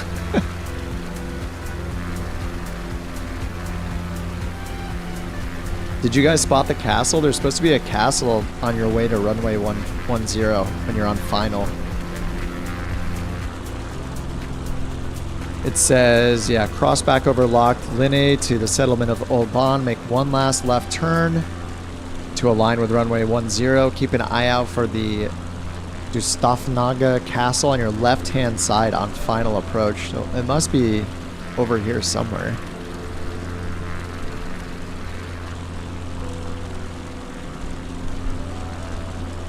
Down there? Are those trees or a castle? Looks like trees. Bunch of buildings up on a cliffside.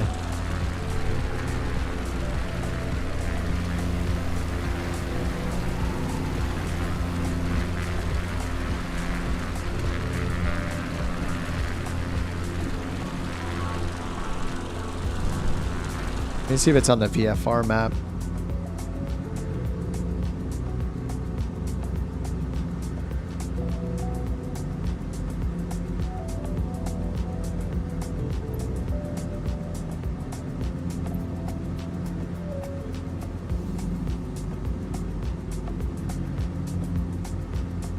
I don't think it shows. I don't think it shows the POIs. Unless you put them in your flight plan, actually.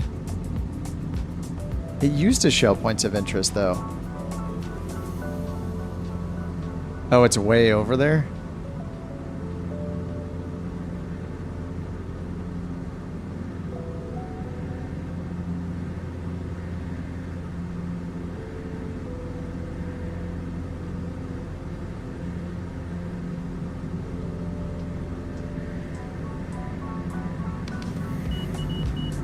It's okay, I don't want to hold everybody up.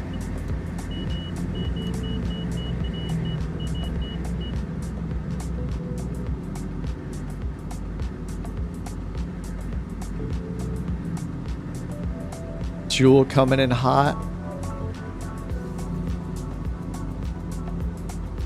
Oh, POI's under accessibility. That's probably a good thing to have on anyway.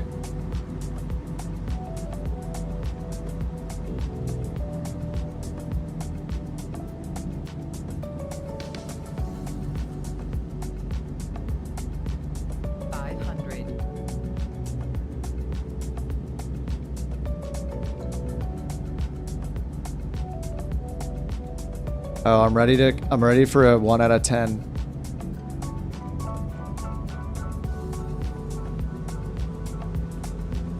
Oh no, I chopped it way too hard.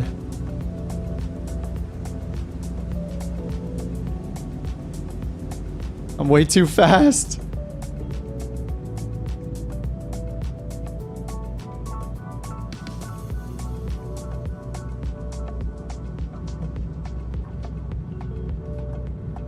Oh, good.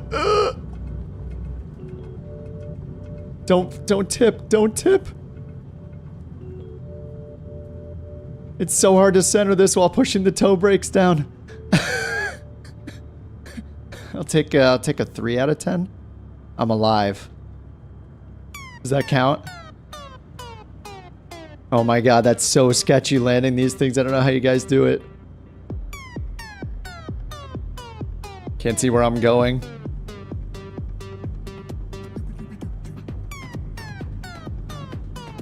Right side up. I give myself like a 3 out of 10. I was not stable. I had to add tons of power.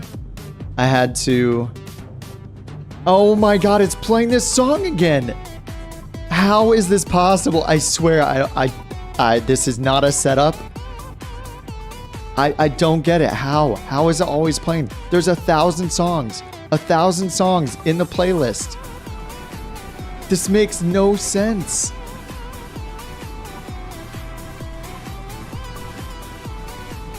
This makes no sense at all. It's a setup. It plays it every time. The song is celebratory. Appropriate.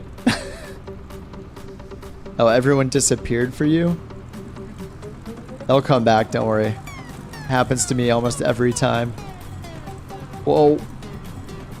Yeah, total respect to those of you that fly Taildraggers. This is a much different experience. Catchy tune. Mike, are you trolling? This song is so bad. I gotta skip it. Yeah, I literally have a playlist of like 1,000 songs. Okay, to be fair, not 1,000 of them are in shuffle because I have to like keep scrolling down the page for it to load more. But I've loaded so many of them in the queue.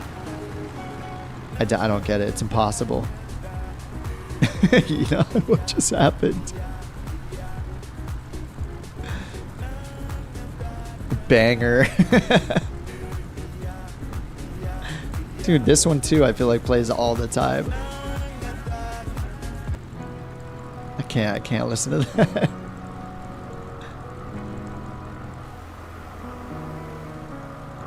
Tail donuts?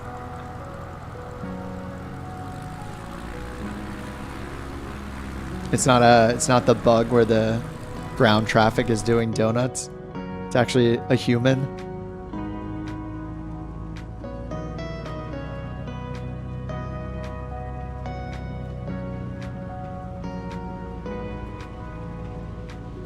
I wish you could just like hang your... Maybe I should just do this to just move my head to the side. Now I can taxi. There. Like I'm taxiing.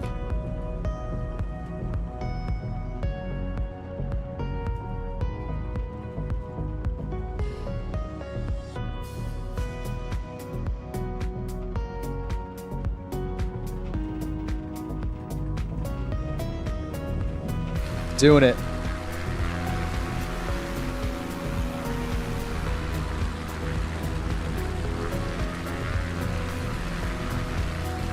Look, I'm an NPC.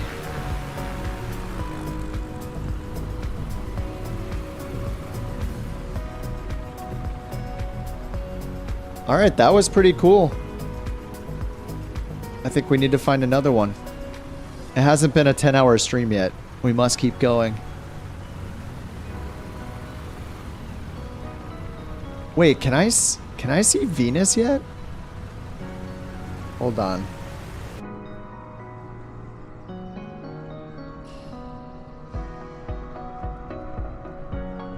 Nope, I don't think so. That is so weird.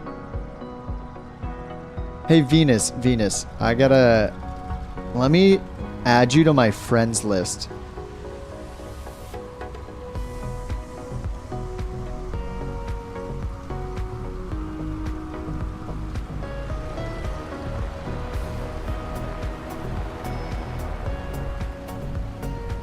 I wonder if I add you to my friends list, if it's going to all of a sudden make you visible.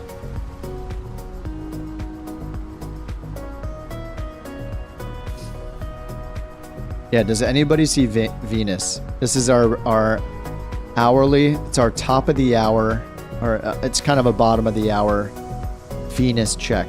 Can anyone see Venus? She's next to Mill.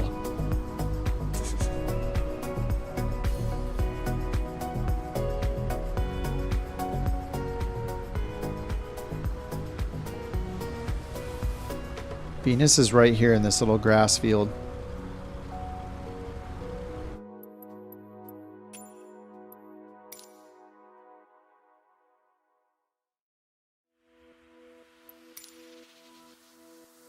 Okay, it says we're friends already. You're not in my online friends list, though. But I don't think that's fixing it. Challenge $5 super chat for the next to be an engine off landing. That would actually be fun. Super chat or not.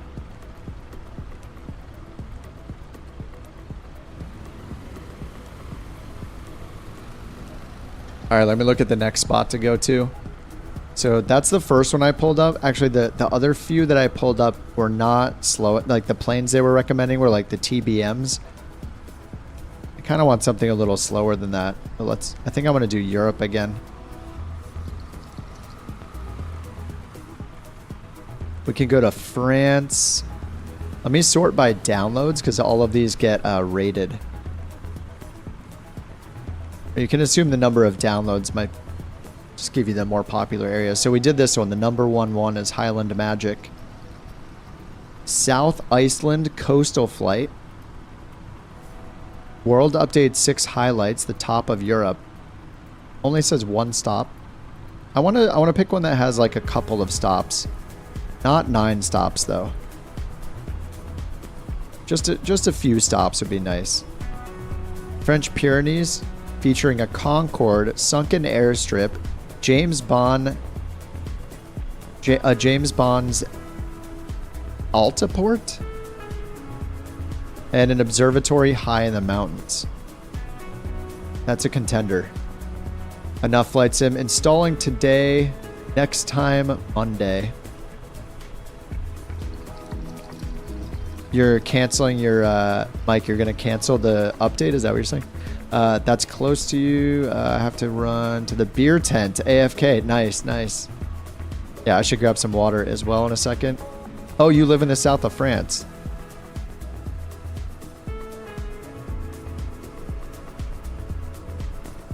Here's another one. German-Austrian border with 3 stops. Lake Constance, the German Alpine foothills,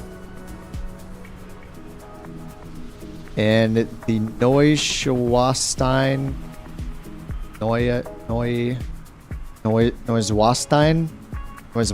Castle, something like that.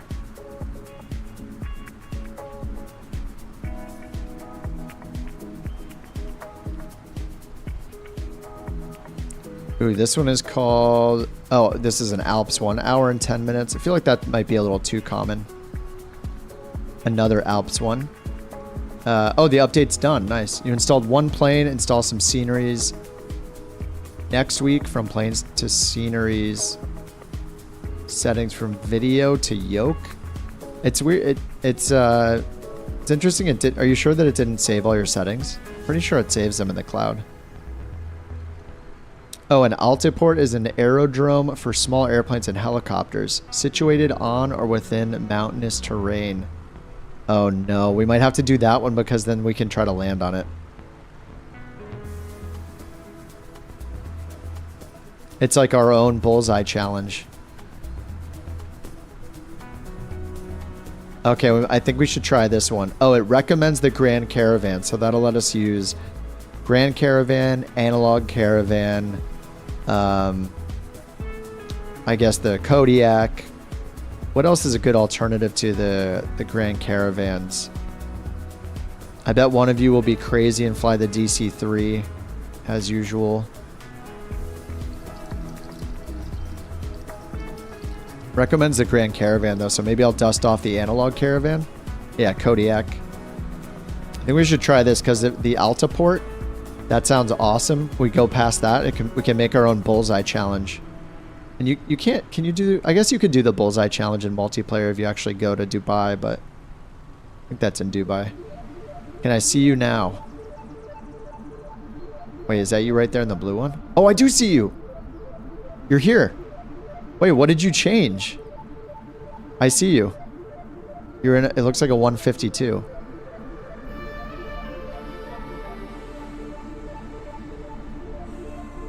I do see you. What happened?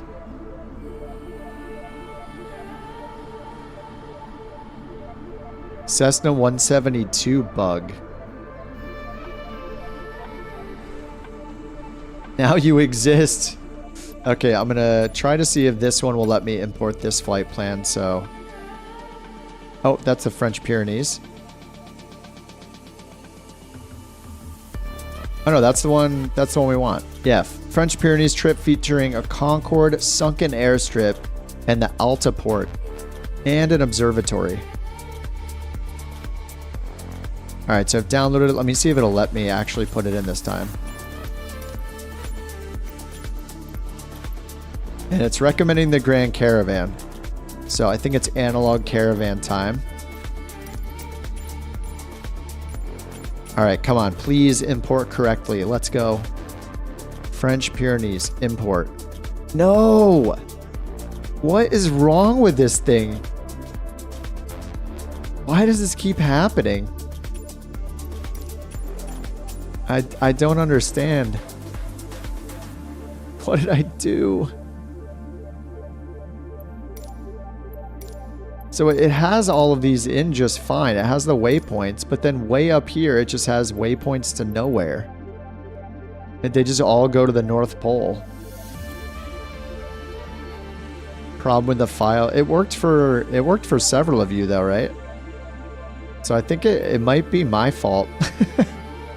What did I do?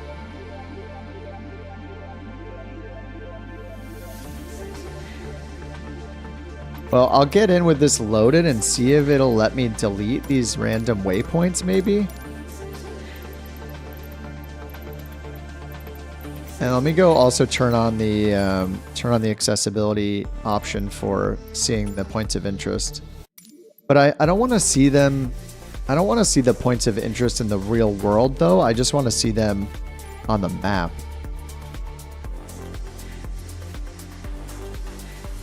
I guess I'll just turn it on for the sake of this, I guess.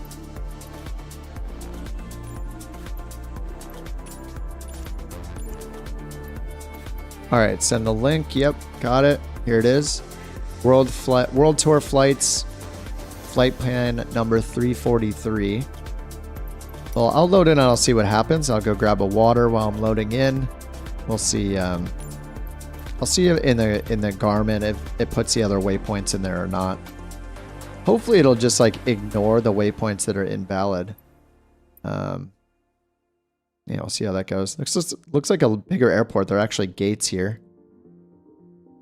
And the sim is freezing for some reason. Not sure why. Just totally frozen. Always a good time. Okay, it's back now.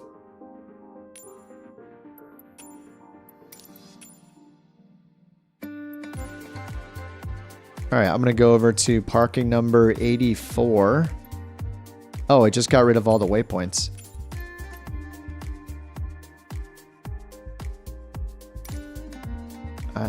It hates me. All right, I'm going to ramp GA medium, parking 90, analog caravan time. And now I'm going to go grab some water real quick. Be right back.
All right, I'm back.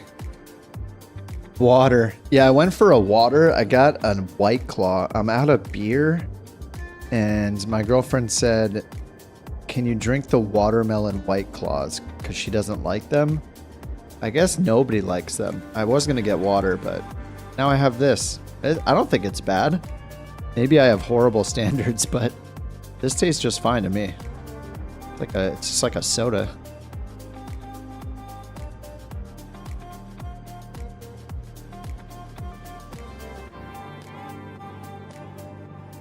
Do you use Discord? I mean, you guys are welcome to. I think for me, generally it'll probably be it could be chaotic and stuff. Like there is a group fights channel in the Discord that gets used for group fights sometimes. That's something that I would use like off stream, but not on stream, just because you never know. Like if someone random hops in, it's public and jumps in and says something, and then my channel gets banned, that kind of thing. So. But yeah, from time to time, people have jumped into the Discord here and there, especially the people like in the voice channel to chat with each other while they're flying. So you're welcome to use it if you want to, of course. But these flights are in the sim only.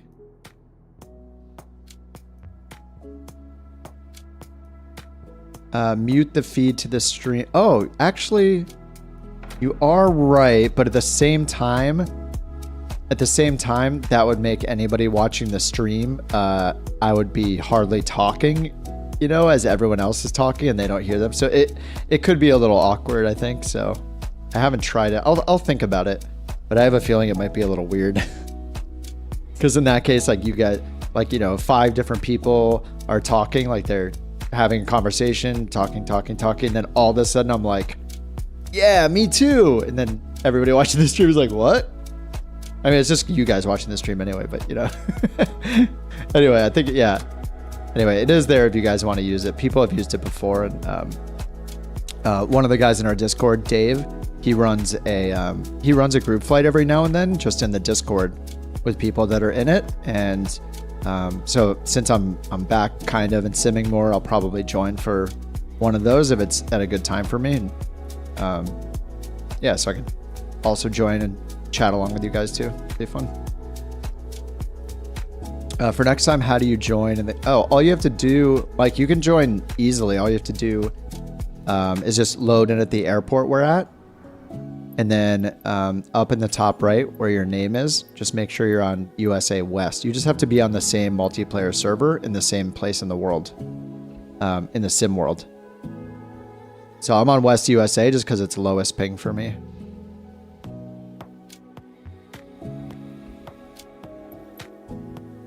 And then in your options in the top right of the world map, there's an option called flight conditions. And there are a few multiplayer options, and you want to have it on the one that says all players. If you put it on the one that says live, that will only show you people that use live time of day and live weather. And most of the time, people like to switch those things up. Especially if it's nighttime locally, people like to switch it so it's not nighttime. So I usually leave mine ticked in live weather, and then change the time of day just so it's something that I like. All right, loyal Patriot challenge. Engine off landing, survive. An additional $5 challenge. If it's a good landing. Off landing, survive. An additional $5 if it's a good landing. Well, I actually have no excuse to not have a good landing in this because I've flown the Grand Caravan quite a bit. But I don't think I've ever tried an engine off landing. So there's also that. Let me get the avionics booted up and let me check out if I even have these waypoints here.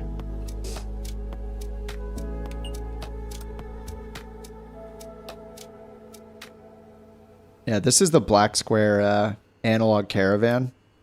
So technically I think it's just a mod of the existing plane, not actually its own whole plane, but it's a heavy mod, I'm pretty sure.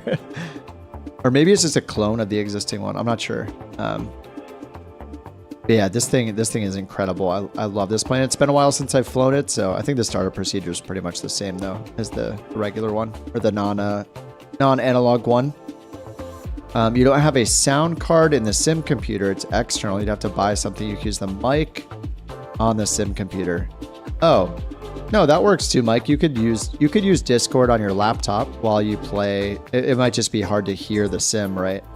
Since it's coming from two different devices, but or you could like put one earbud in for Discord or something like that.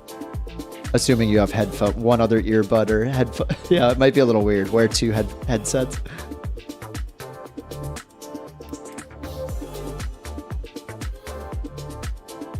I mean, as long as you don't have speakers on or something that are going into your mic and everybody's hearing the game or something. As long as that's the case, you'll be fine. All right, let's see if it actually put this flight plan in. Oh, hey, it's showing it, so... Oh, let's see once the satellites are here if I can delete some of these insane waypoints. Okay, so it looks like the current waypoint is broken. Well, I can see it's 2,700 nautical miles away. So I'm just going to delete all these that are 2,700 miles away. And is that it? I know there's a couple more. Okay, that might have fixed it. This user waypoint's 29 miles away. All right, this looks a little better. Let me compare it to the actual map here. Yeah, it goes like southwest. It's like a little dipper looking thing. Yeah, this looks accurate. This looks right. Okay, cool. I think that worked. Sweet. All right, and then I'm just going to read the quick synopsis of this one. I'm not going to read it word for word, but yeah, we have a few stops, it says. So it's the French Pyrenees, features a Concorde, sunken airstrip, in quotes. I don't know. Maybe it's not sunken. I don't know why it's in quotes. James Bond's Altaport. When we get to that one, we're going to have a landing challenge and see if we can land on that thing, if it's just a helicopter landing pad. And an observatory. And let's see. Okay, this is just describing all the different things. And then at the bottom, we have our altitude. Looks like we max it at 10,000. 10,500. 10,500 once we get to waypoint number 5. But it says there are 9 waypoints, right? Or maybe just 9. I guess this would be 1, 2, 3, 4, 5, 6. I think I only have 6 in here. Dude, it picked it again. This is insane. I swear, I mean, I can't share this window easily because I have it in Microsoft Edge that I make sure like doesn't get shared to the stream because my chat is there and stuff. How is this possible? I have it on shuffle. Can I delete the song? I can't thumbs it down. All I can do is like it. And I'm clearly not gonna do that. I don't get it. I don't get it. Every time I'm on the taxiway or a runway, it does this. It's unbelievable. I'm using Epidemic Sounds. It's this, yeah, it's like a copyright-free service that I paid for to try it for a month. I don't think I'm going to be renewing because that song is just following me around. It's unacceptable.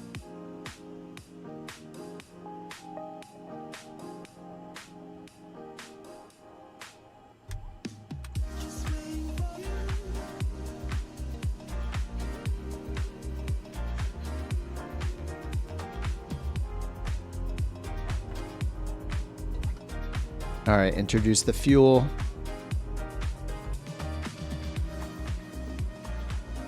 I pay for copyright free. Yes, I did this time. There are a bunch of them on Spotify and stuff, but I didn't.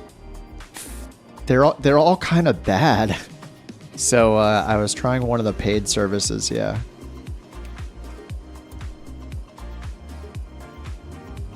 All right, flaps are in takeoff. We're in GPS mode.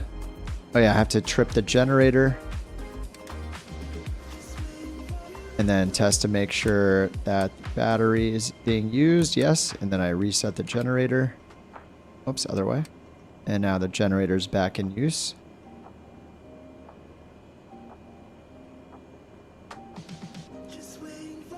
Yeah, royalty free. Yeah, it's so they don't. Basically, if you have because YouTube saves the replay of every single stream that you do, if their algorithm detects music that's copyrighted, it will send a notification to the owner of that copyright and give them the option to either remove your video or to take all the monetization from your video, and it could also result in like a strike on your account. And if you get 3 strikes, they ban you from YouTube. So it's kind of a sensitive thing. So I try to play by the rules and not play any copyrighted music because I don't want to lose my YouTube account. On services like Twitch, it's like way less of an issue, it seems like. So yeah, I don't want to risk it in any way. I'm not going to play copyrighted stuff here.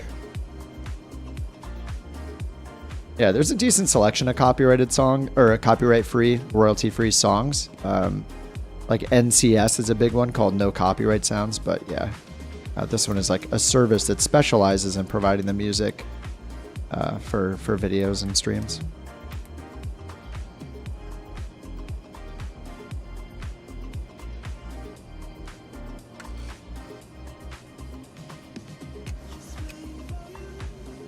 All right, sweet. I think I'm ready to roll.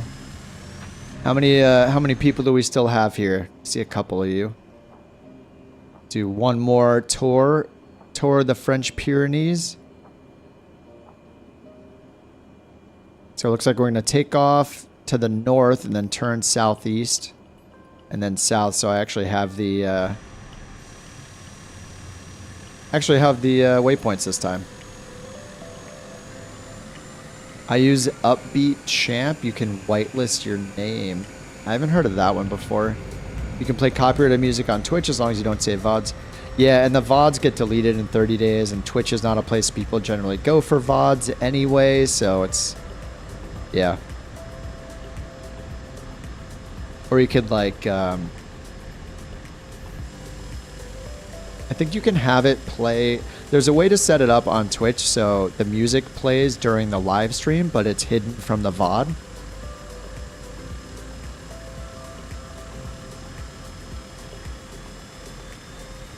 Okay, Enon, we'll hold up for you then, if you're restarting.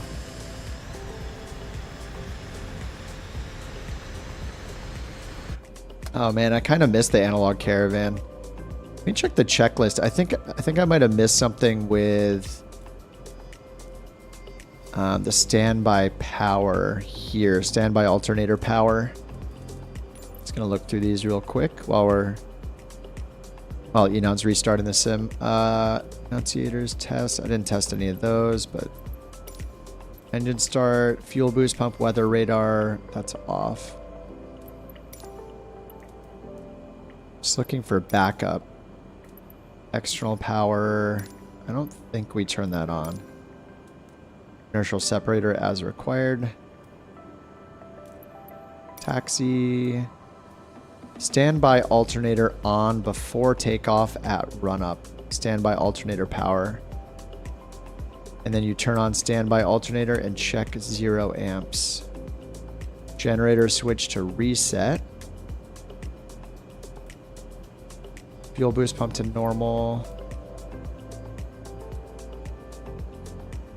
Yeah, and it's reset, so yeah, it's using the generator. Yeah, I guess you just turn the standby alternator power on during run up. So I do need that on. Nice. Chris says, I might join a little bit. Need to deliver a plane full of raw meat first. Damn, come on, man. Do you really have to do that right now? Who says that's important? God, what if I reap what I sow, I guess. Could be flying with Chris, but instead he's delivering raw meat to him. Hey, I actually haven't delivered any of my raw meat I've produced yet, Chris, so you're going to be the first one that I know of who's delivering the meat.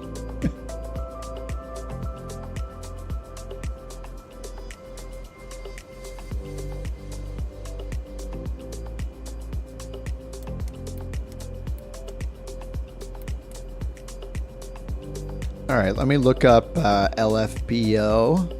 I'll just go to the ATC. Actually, I'm just going to go to the METAR. All right, here's our METAR. Variable winds at 1 knot. All right, do whatever you want. QNH 1025. 1025, aka 3028, it looks like. Ish. ATC's telling you 1-4 right.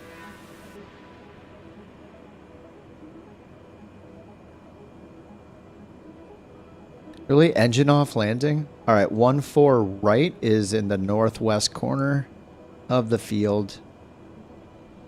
I'll make my way over there. I trust you. Trusting you, Venus.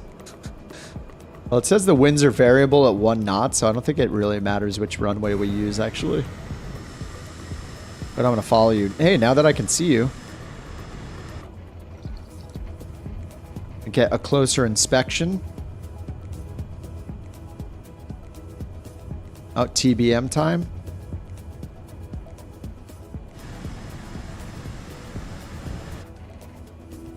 Alright, 1-4 right is up this way.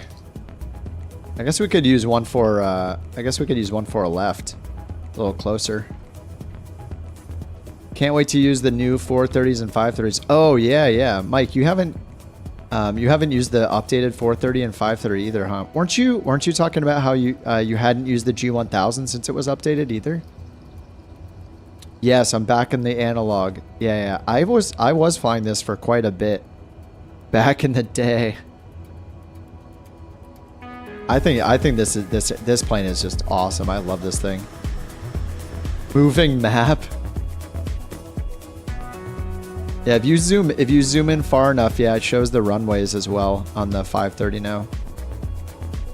It also has traffic, and the most important thing is, for me at least, with the upgrades they made to the G1000 and the 530 and 430 is actually the autopilot capability. How it interacts with the autopilots in the planes. You can do all of the RNAV procedures. So you can do LNAV, LNAV plus V, VNAV, LNAV, VNAV, LP, LP plus V, all of those, LPV. It supports all of the WAS and RNAV approaches, which is awesome. Especially if you're flying in more remote areas and stuff, those things come in handy. Oh yeah, and the coolest thing, maybe the second coolest thing, is that it also supports generating a visual approach for any runway in the entire world at any airport, and it'll give you an advisory glide slope down to the runway. It's incredible. So if you hit procedure for literally any airport in the entire world, you can set up a visual approach for any runway, and it'll get you lined up with a runway at the least, and give you a advisory vertical guidance. So it doesn't guarantee that you're going to be free of any obstacles, but it's still going to help you get down to the runway, especially if you have actual vision, if you have a visibility of the runway environment. But yeah, it's incredible.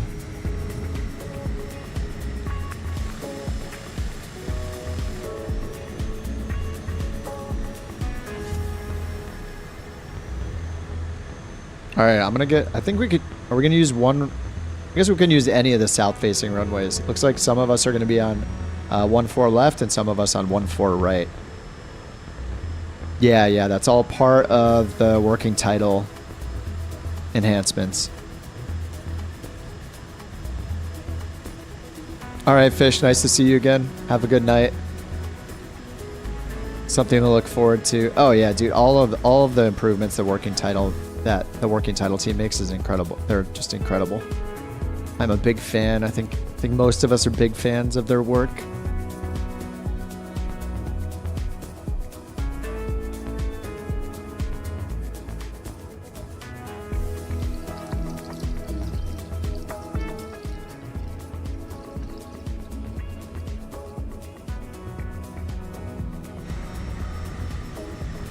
Oh, you don't have the flight plan? Yeah, if you're already in, it's fine. I have it this time. I think I at least have enough of the waypoints. I don't know that I have absolutely every waypoint. I think it said there were like 8 or 9, and I only have like 6. But the shape that it drew on the map looked pretty good to me.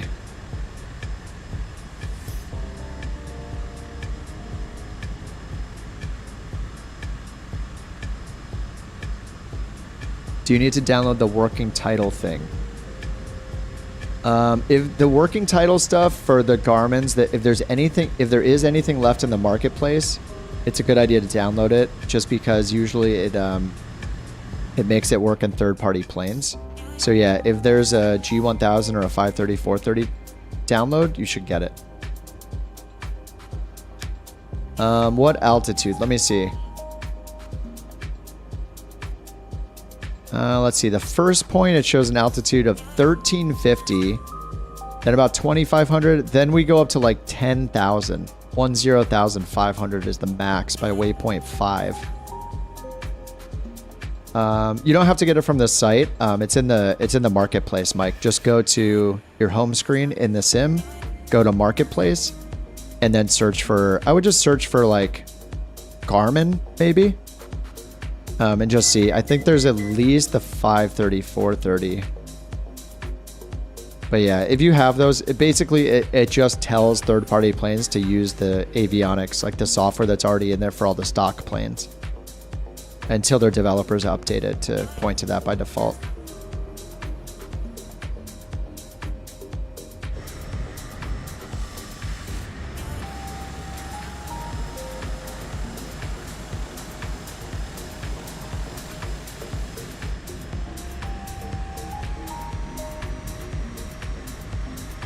This airport is home of the Airbus.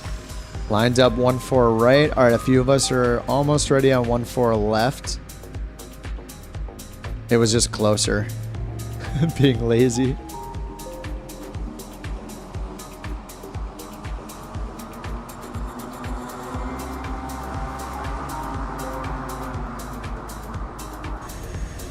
Are we ready to go? I have some waypoints in my database. We'll see if they take us to the correct place. All right, so I'm gonna arm heading mode.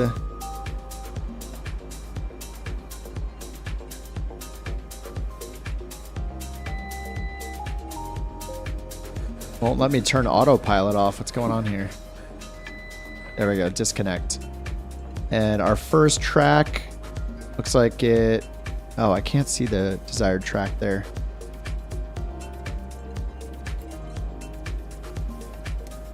There we go. 207. Set that up here before I take off.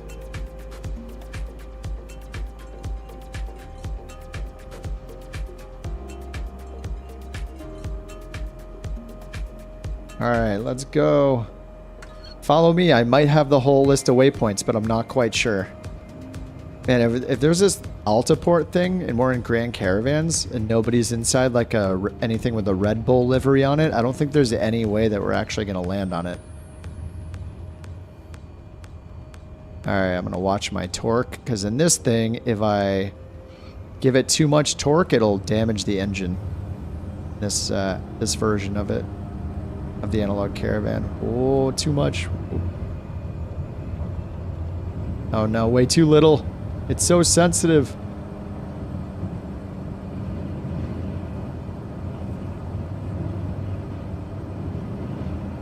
There we go.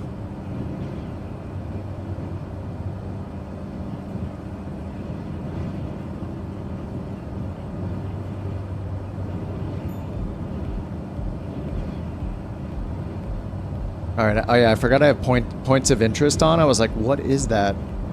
So hopefully that'll help us as we go to these waypoints.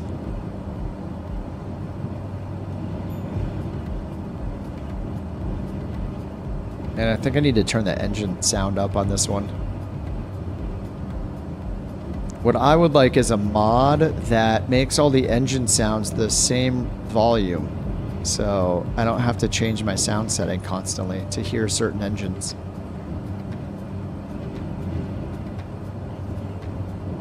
Because I want to hear the engines. Open the storm window. Yeah, if I just... Oh, it is open. Why is that always open? This is what happened last time. It baited me into closing the storm window, and then as soon as I open it, we know what happens after that.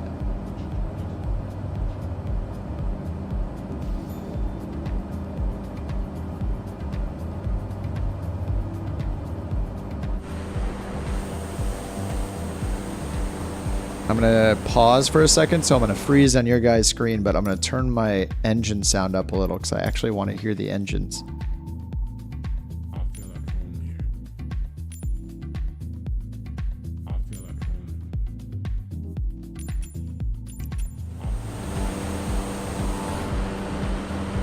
All right, we're back.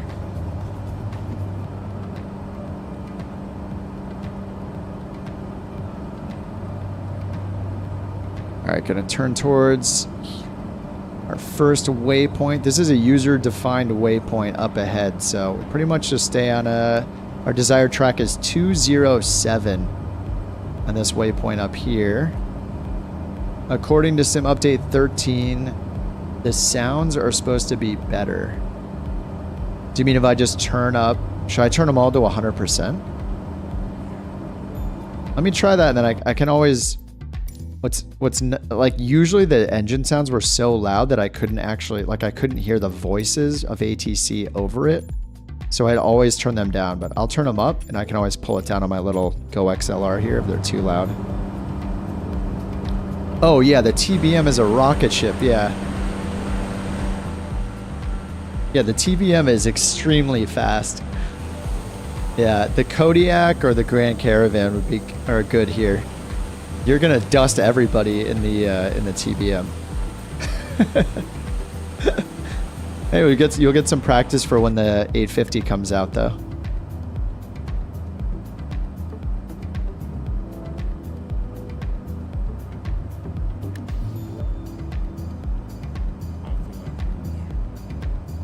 The 172 was quiet before Sim Update 13.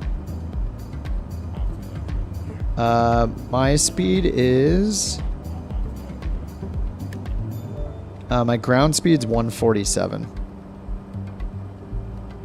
Indicated is 135.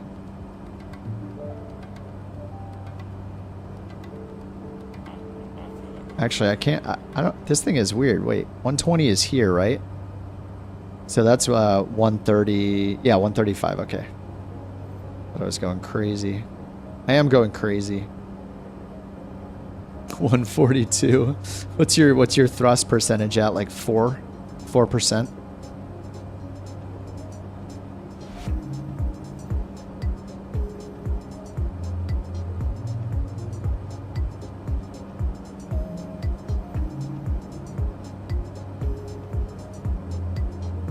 It says I'm in nav mode, but it's not intercepting the course. What's going on here? I guess it's kind of close to the course. It's in GPS mode. I'm going to switch it twice and see if that wakes it up. GPS, there.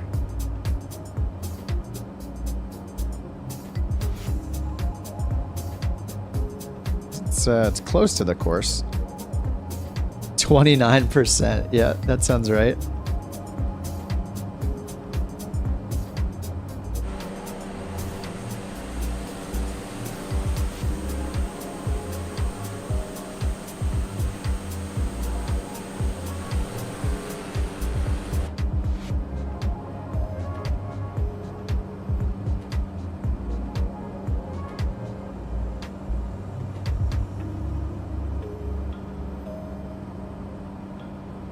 I guess I should be lower to the ground. It says that we don't be, let's see, for the first two waypoints, we're at 1350, 2500, and after that we go up to 8 and then 10. So I guess I'll come back down. Let's see, back down to 2400. Oh.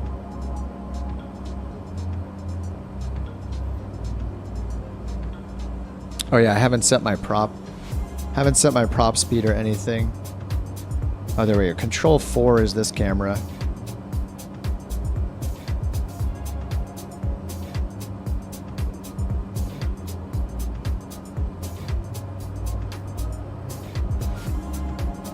Especially now that I'm descending.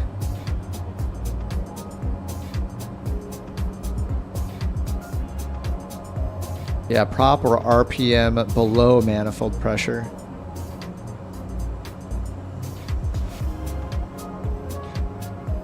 Yeah, I think the normal for this is 1850 on the torque, and I'd have to look at it. Might be different for the analog. I don't know what this one's modeled to, but I think it's usually like I think the max is usually 1850 on the torque at least. ATC's dinging you for taking off without clearance. Oh yeah, I didn't even tune in. I usually use ATC all the time, and I actually kind of learned to just leave it off. Oh, I didn't even have my beacon or my nav light on. Good job.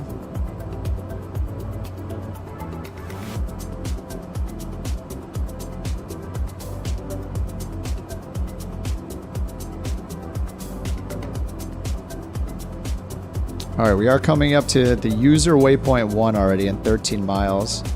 You're at 2,400. Okay, yeah, I'm going to descend down.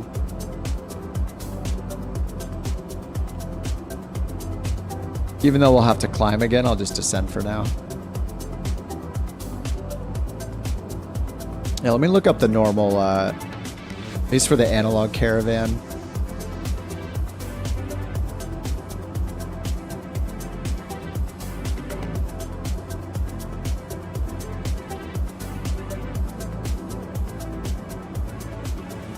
Oh no, I clicked into avsim.com. It's like a 18 paragraph thing that will take me a minute to read.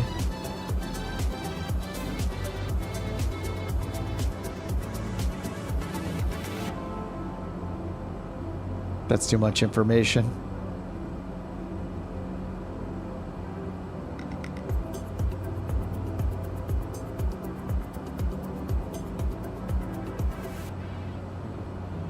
Analog Caravan User Guide.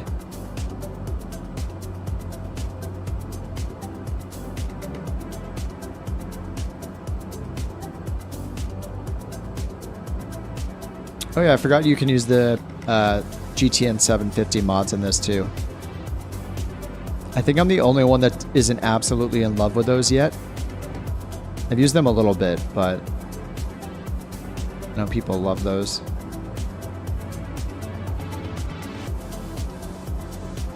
Oh nice, they have a whole set of normal checklists too. In the manual for it before takeoff. Max performance climb. Okay, yeah, it says prop at 1900 and power lever 1865. And you just want your ITT less than 765. So I assume that's gonna be, yeah, where the yellow is. So here's 7, 8. So that's 720. So 765 is where the yellow starts. So you just want it below the yellow, makes sense. But yeah, it says running the prop for maximum performance climb is 1900. Otherwise, between 16 and 1900. And the power, it says to just keep it at 1865.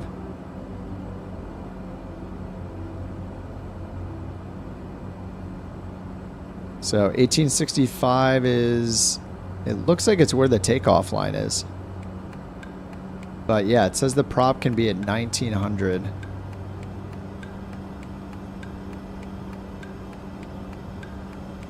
So it's right where the red mark is. Alrighty. You're visible now. Yep. Using your favorite car. Oh, the G1000 is the best. Oh no, you're using the G3000. You're in the TBM. I know it's the G3000.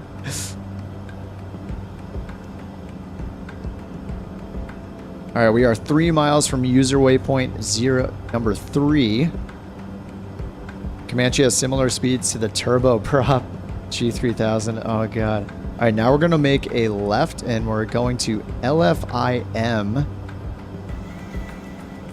I don't know if I can tell where that is actually in the flight plan, or you know, in here. I assume we have to be at 8,100 feet.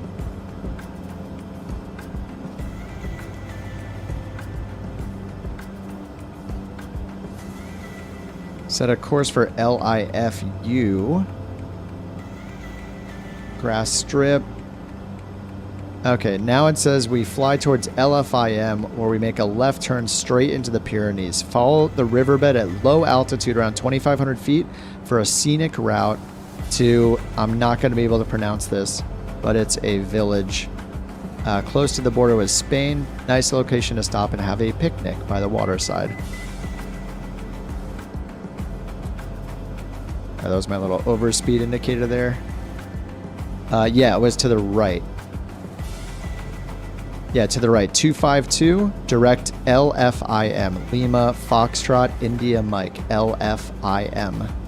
Elfim.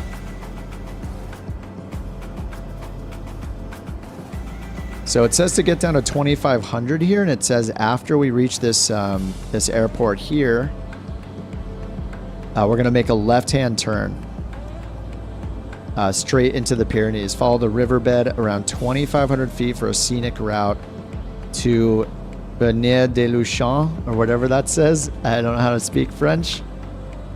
That sounded almost convincing in my head, but it probably sounds horrible to anybody that can speak French. Oh, crap. Oh, no, Venus can speak French. Uh-oh. Oh, no, I shouldn't have said anything.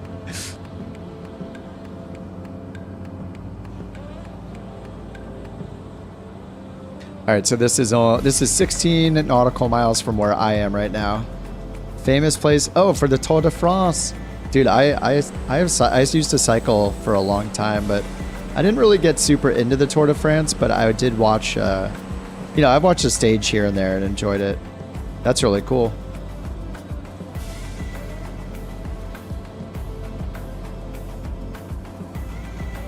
All right, I'm just holding at 2,500 feet. I'm going to try to slow down a little bit because I'm ahead of you guys.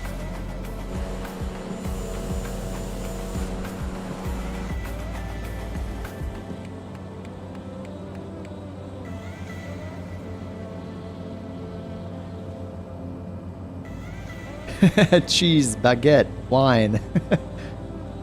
I went to Paris like several years ago. I think I was just there like 2 nights maybe on a trip I did through Europe, and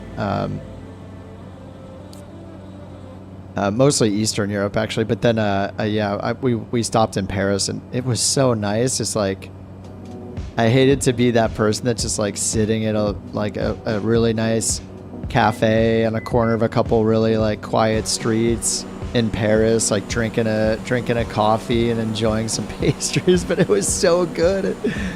It was so stereotypical, but it was so great. I loved it.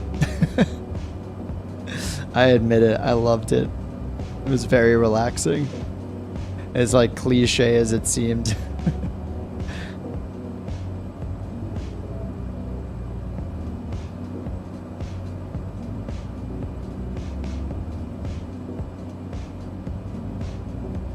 Mike says, I need to do something before bed. Glad to hang out. Perhaps next time I can join. Oh, yeah, absolutely, Mike. Yeah, you can join anytime. I've been streaming quite a bit lately. I don't have a schedule per se, but at least a few times a week I'll be on. And sometimes I'll not be on and be working on a little video here and there. But yeah, you're more than welcome to join. By the way, Venus, you just like completely dusted me. You went by me so fast. All right, supposedly we should stay at this altitude. Follow the riverbed at 2,500 feet for a scenic route to LFCB, so that I do have that in the next waypoint.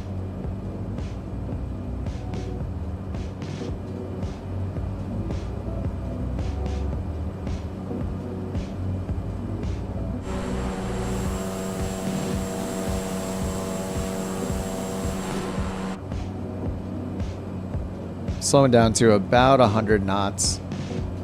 I'm at like 110 knots right now. 110 ground speed as well.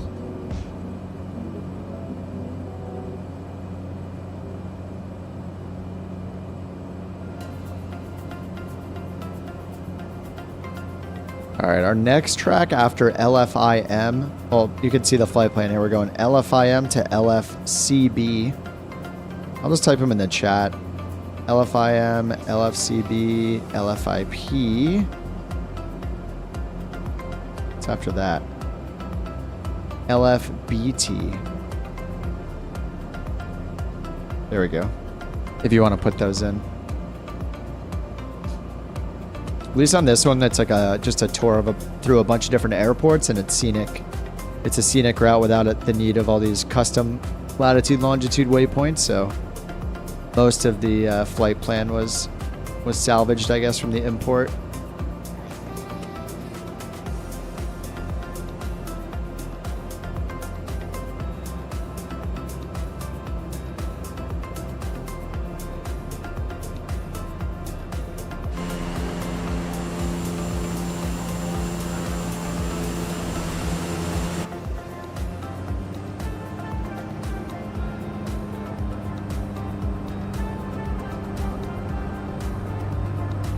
Look at us, we're all together. Just a bunch of beautiful, beautiful Grand Caravans together. Ignoring all other planes that aren't Grand Caravans.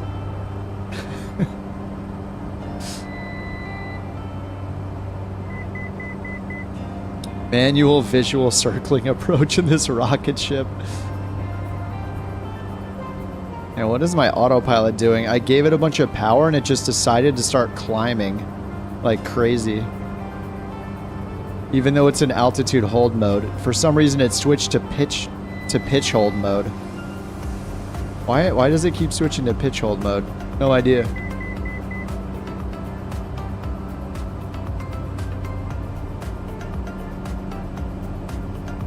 What is this thing doing? Do they break the autopilot?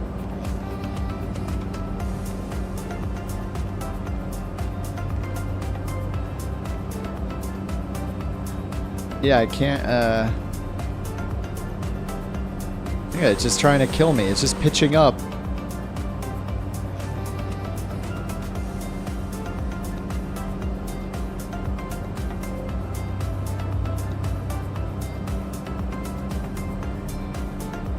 How did my vertical speed get to plus 2,500?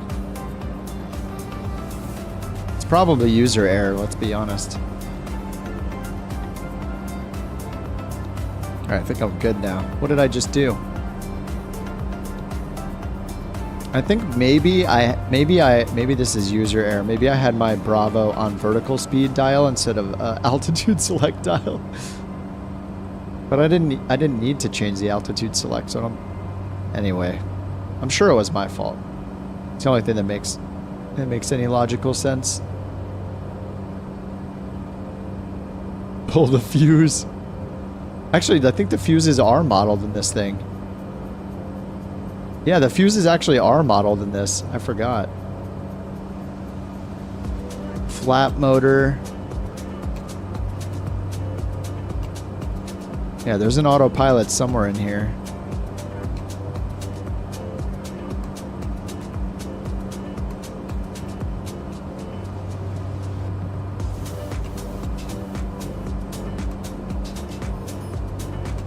I assume it's these right here. These two AP ones? I have no idea. I've never pulled a fuse. The only fuse I remember pulling ever was... Oh, which plane was it? There was a plane where you had to pull a fuse. I think it was the Kodiak. Yeah, you pulled a fuse for the standby attitude indicator to like double your frames per second in the Kodiak 100. So everybody learned like where that fuse was. I think the Analog Caravan's the only black square product I didn't pick up. I did not get the King Air because it's not a is it a turboprop? I don't think it's a turbo. Well, it might be a turboprop, but it's not. Huh. Why didn't I get the King Air? I think I was just intimidated by a twin, honestly. I didn't get the King Air, but I got the Analog Caravan, obviously. I got it like right when it came out. Yeah, the King Air is a turboprop. Yeah, just a twin, right? I'm not sure why I didn't get it. I think maybe I was just intimidated by the speed.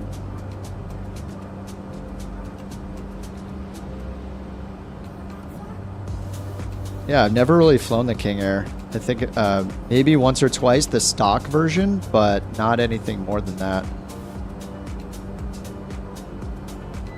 right, supposedly this is the spot where we should stay down at 2,400 feet and fly through the riverbed, follow the riverbed through the valley here.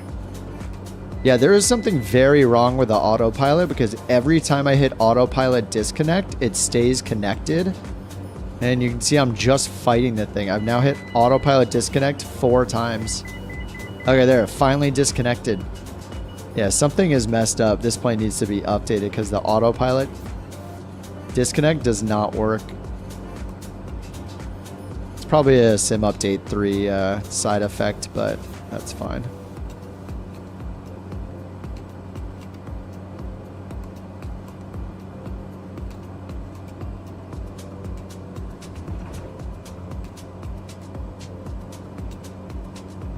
I almost feel like it's not letting me use my pitch trim either. Okay, is it finally working? There we go. It had me like almost full up pitch trim as well, thanks to autopilot. Look, the autopilot just turned on again. I didn't even hit anything. I actually might need to find the fuse and pull it out. Try to like turn against it and just have it auto disconnect.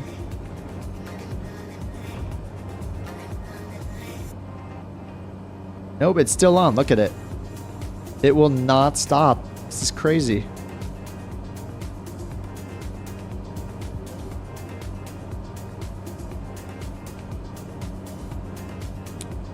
And I'm noticing I'm pressing the button on my Bravo throttle quadrant and it's not turning the autopilot off.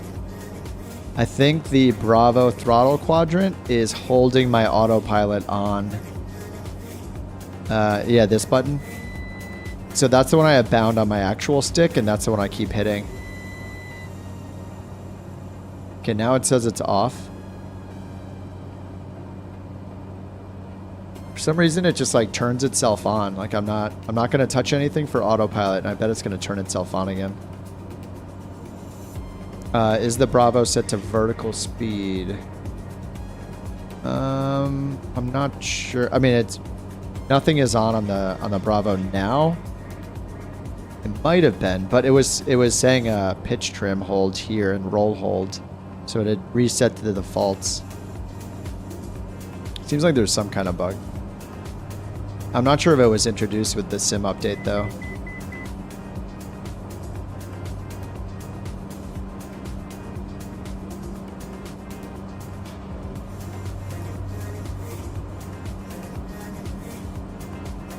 Alright, it hasn't activated again, so that's good. Once I activate it though, I have to remember I have to hit it like 5 times to turn it off.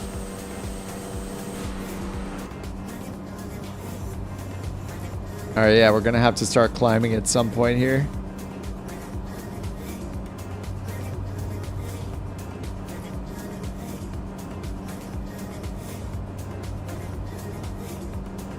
Alright, I think we're supposed to climb to like 10,500, 10,500. Look, the autopilot just turned on again. Yeah, the moment that I like change something on the Bravo, it's engaging the autopilot. That's so weird.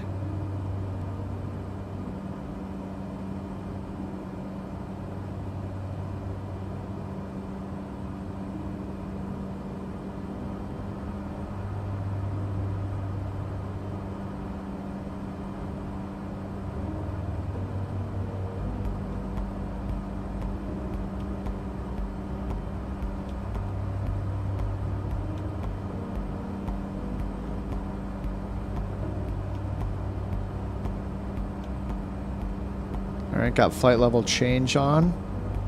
I don't actually think there's a way for me to see my flight level change speed, except looking at actually at my airspeed indicator.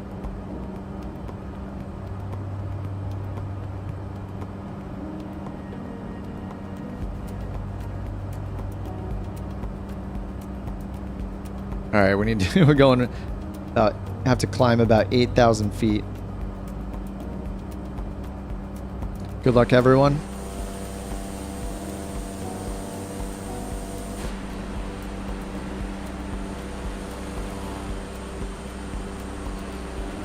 It's beautiful. What's up, Chris? All right, now it's flying over this airport here. Which one is this? Not going to be able to pronounce any of them. Oh, this is the village at the foot of it. So this is, I guess, where that leg of the Tour de France goes through, which makes sense. It says next destination is the Altiport. I'm not going to try to pronounce that, but it's LFIP. So we're going to make a turn here to the right. It's going to be a heading of 267.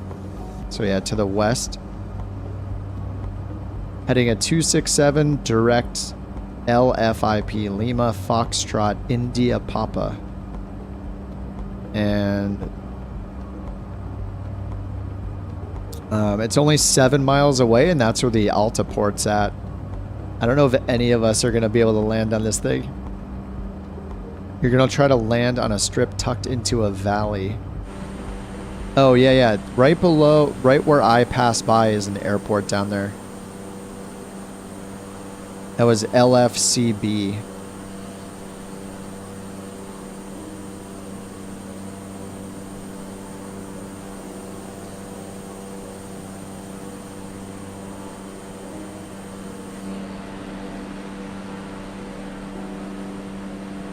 Oh, there's a fun road to land on up here too, Enon.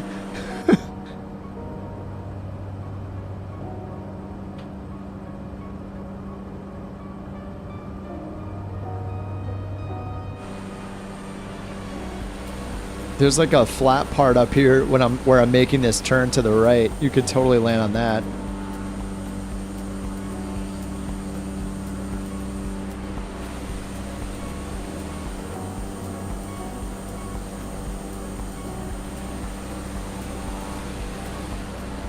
I want to see this Altiport though. I don't know if we'll be able to land on it with our Grand Caravans.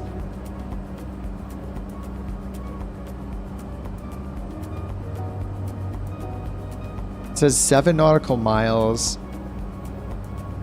Or 6 nautical miles. So I guess it's down in the valley somewhere. It should be on a cliffside, right? Where is this place? Is that it? No, probably not. Oh, right over here, I think. Yeah, maybe this right here. It's got some detail to it, so it's potentially, that's potentially it. It's hard to tell.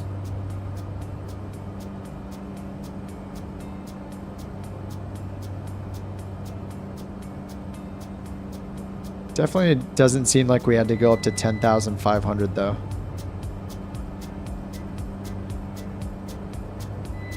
Now let me just disconnect my autopilot 18 times until it actually disconnects. It says 4 miles ahead. Autopilot still won't turn off. Please turn off. Please turn off. Thank you. Nope. It's trying to turn itself back on. All right, where is this thing?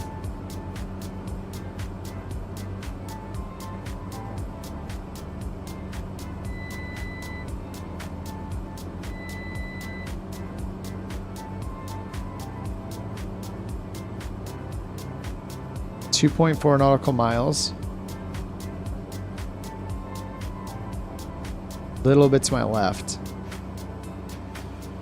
Here? Oh, I think I see a windsock. I think it's right here. Yeah, I see a windsock right there. The wind is blowing uphill, which kind of makes sense. I think that's a little windsock right there. Oh, we have to land at this.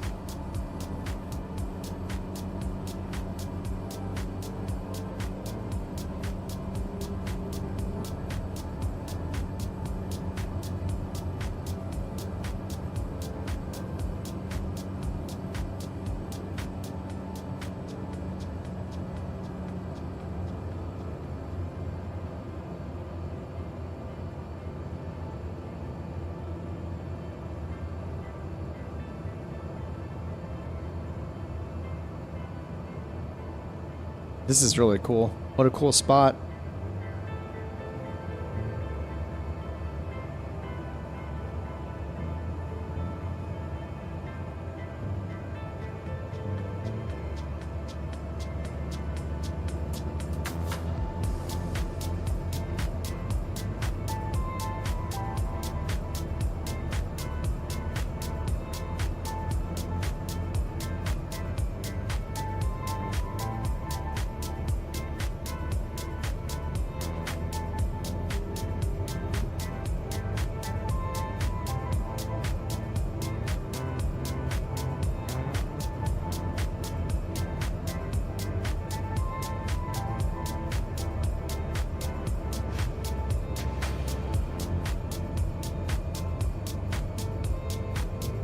Oh, I'm a little too fast.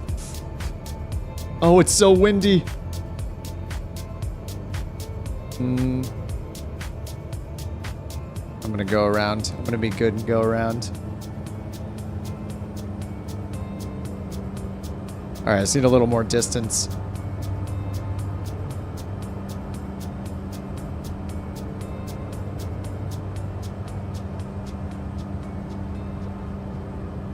Butter.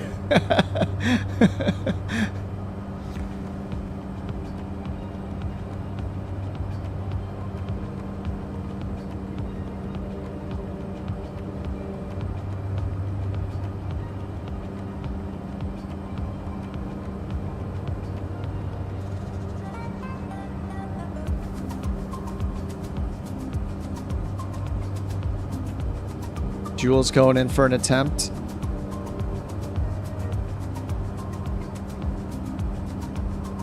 Hey Vitor, what's up? We are at Lima, Foxtrot, India, Papa. LFIP is where we're passing by right now. We're on USA West.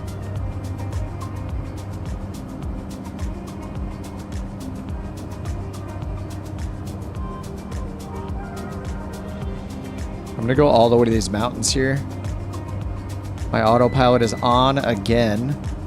I don't understand. It just keeps turning itself on. It's crazy. It's kind of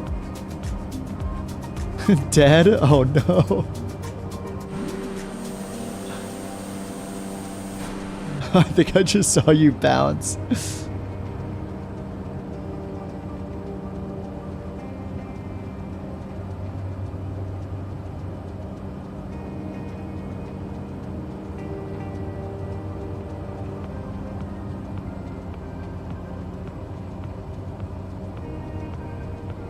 All right, I have no excuse this time. I have all the distance in the world.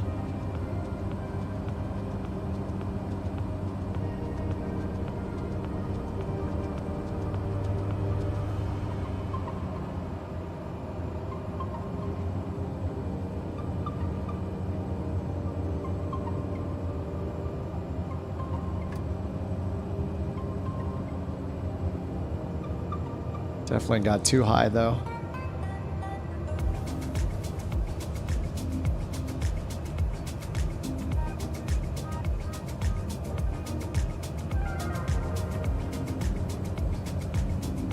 Oh, what is that? It's got like a ramp at the end of it.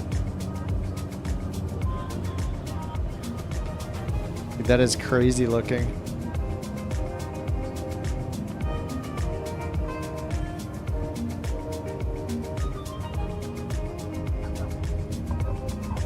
Yes, that is so cool. Dude, what a cool little airport. Or Altaport. Watch out for the stunt ramp at the end of it.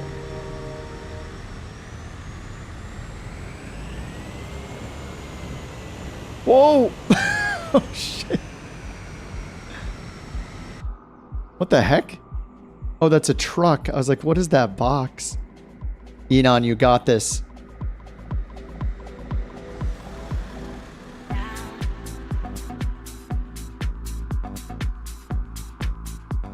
Watch out when you're coming in. There's a big cliff right in front of it, like a jump.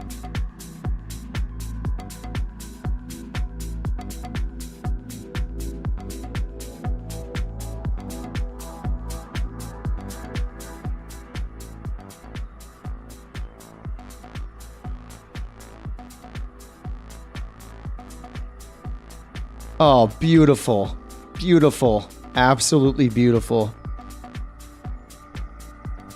Nice. That is such a cool spot. All right, Mill's coming in. We see the lights. Looking lined up. Easy. Yeah, if you get lined up, like if you're lined up over there near those mountains, got a decent amount of time to set up for it. All right, Mill, you got this.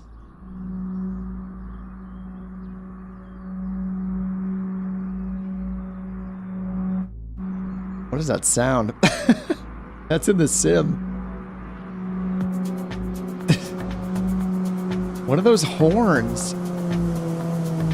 Oh, that was his engine. That was your engine, like, echoing. Oh my god, 2 at 1. Oh, shit.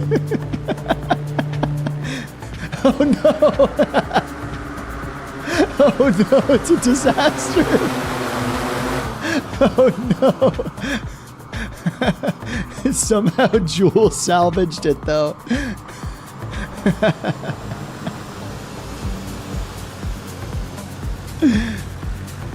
Oh man, is that an Amazon Prime truck all the way out here though?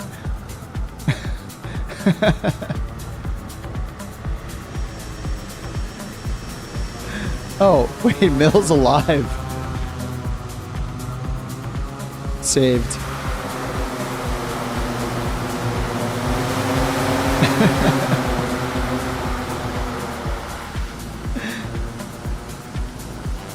Dude, launching off this thing is gonna be great. Oh, the Taildragger, yeah. Oh yeah, when you're going uphill at that speed on a short runway.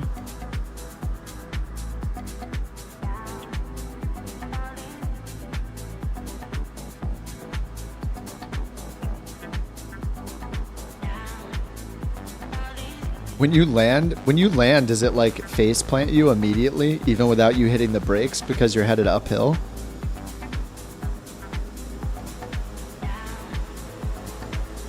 Man, the Kodiak looks so good. You have to nearly stall. Yeah, I was almost stalling. Yeah, when I was crossing the threshold. And aim for the numbers. Like, don't go for a long landing. Like, try to touch down like right where the numbers are. It's actually got like the little landing markers at the threshold of the runway. Like the 1,000-foot markers are at the threshold.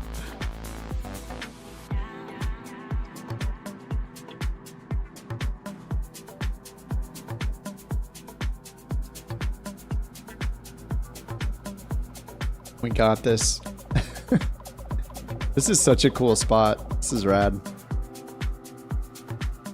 What a fun takeoff too.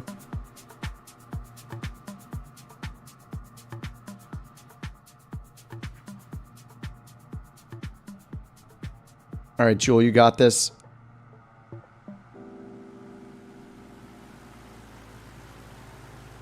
Oh, easy. It does look good, except when I land it.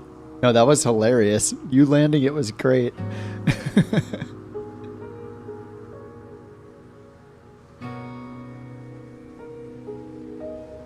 Chris, you're on the way.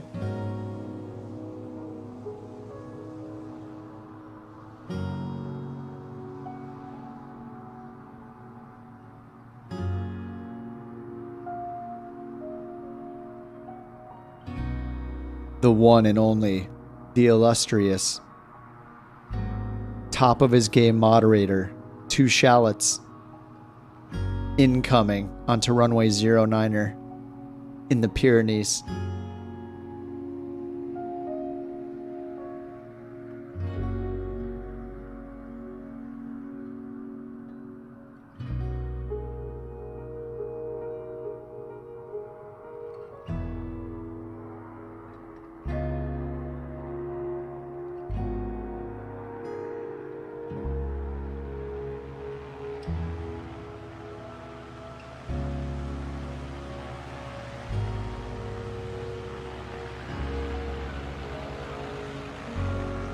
Beautiful. Oh yeah. First try. Enon's back for more.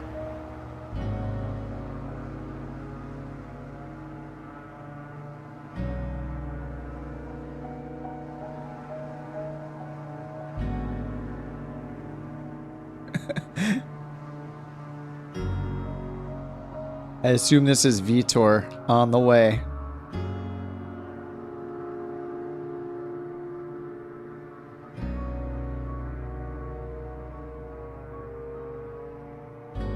You can't get up the hill. we need a tow on runway 09er. It's cool that since we're in Europe now, it actually says 09 and not just 9. Like in the US. It's kind of weird that it has single digit runway numbers. Beautiful. First try.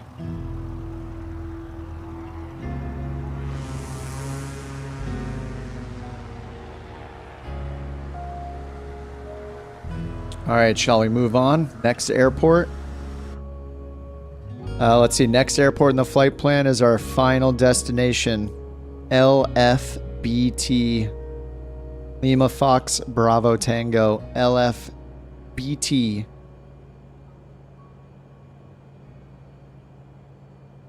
Let me read the little commentary here from our tour guide. Okay, water break. All right, sounds good. We will... Our departure, ETA, 2 minutes. You said, do I get a little stopwatch here somewhere? I don't think I have a stopwatch here. I got one on the transponder, right? Which is conveniently off. Let's get a little stopwatch going here. A little timer. All right, there we go.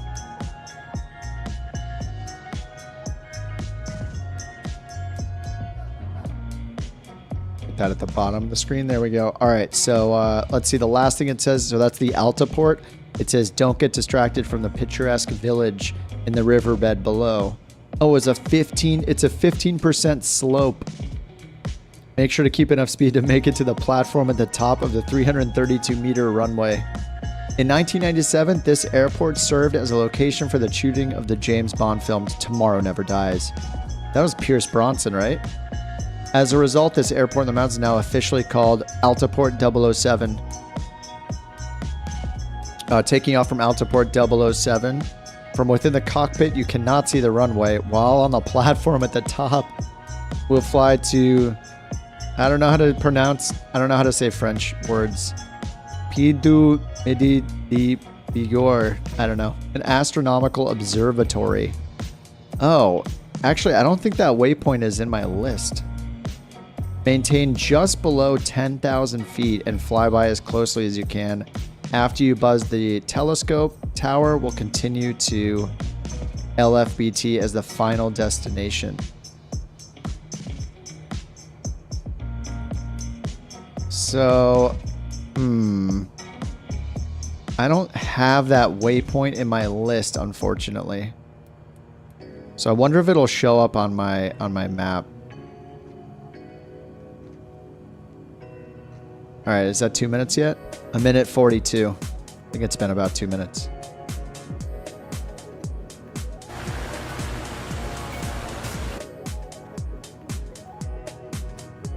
All right, takeoff flaps yet? Set, resetting my pitch trim if I can find the camera preset. There we go, we're good. It's usually between the T and the O, I think.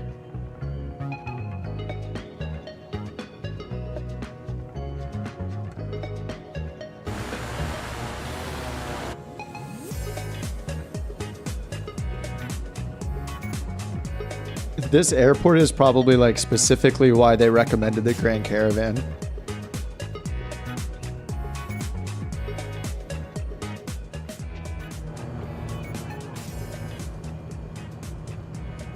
All right. This is going to be great. Who's going to be the first one to go down? I know Enon's already launched off this thing. Jewel, are you back? Oh. All right, let's go. Someone's parked in the woods over here using the bathroom. Right over here behind me. I'm not sure who that is.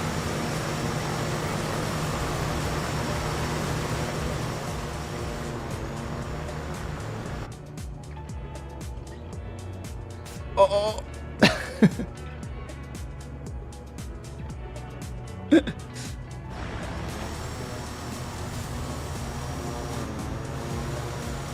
Good luck, everybody.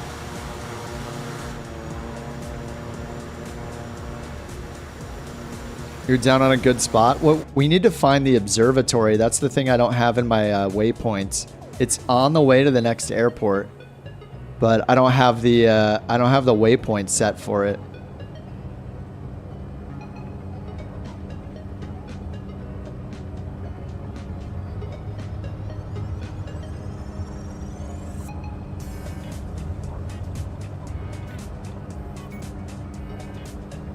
What a terrifying airport to fly out of. Oh my god.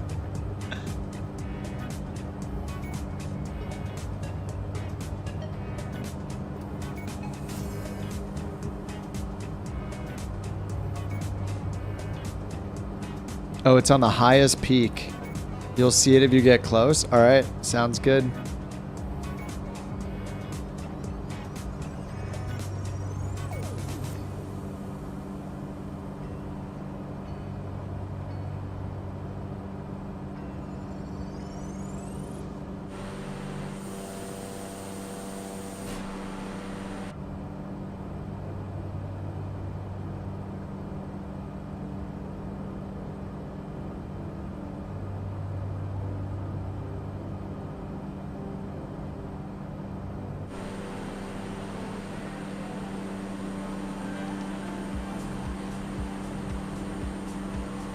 Enon, you setting up a base camp? There's so many spots to land.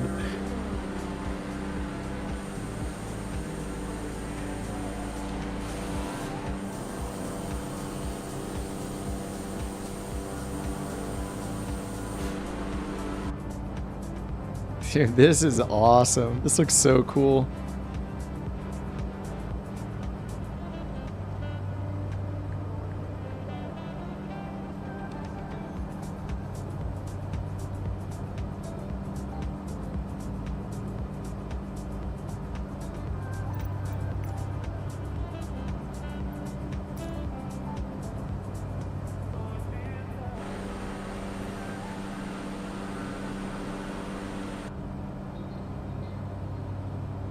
All right, the highest peak. Oh, there's something over here to the left. I have the points of interest turned on. There's a little dot over this way. Is that the only dot that I see? Yeah, I think that's the only one that I see. Oh, is this it? No, that's just like a village. Like some city there or something. Slightly nicer base camp than in Ohio. Yeah, it's hard to beat Ohio. Dropping from 10,500 to get to the airport is pretty fun. Once you get over the peak, dive. Did you find the observatory, though? Yeah, I know. Yeah, the airport is this direction. I'm not sure how offset from this leg I have in my GPS that the observatory is. So I do have some the waypoints turned on here, the landmarks. So there's something to my left. There's also something here in front of me. It's probably this one in front of me. It's like way up on this peak here, so maybe it's that. There is one over here, but oh, it looks like a bridge or a dam over here. So yeah, it must be up on this peak. That is it? Okay, cool. Let's go.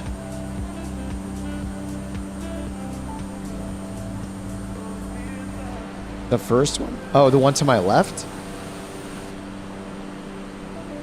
Oh, the one in front of me. Okay. There's a little delay between the chat and when you hear me talk. So yeah, it must be this one on the peak.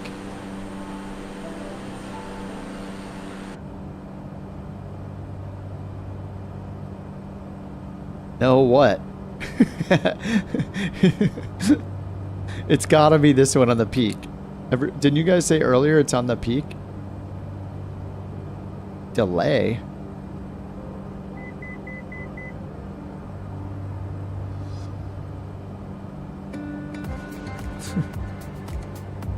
The one in front of you. Yeah. I'm headed to the one in front of me.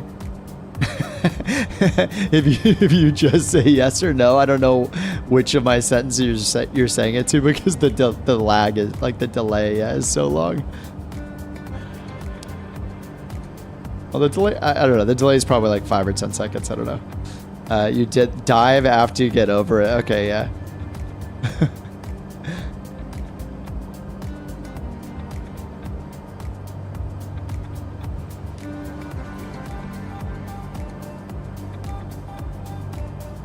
It's the one over there. Yes.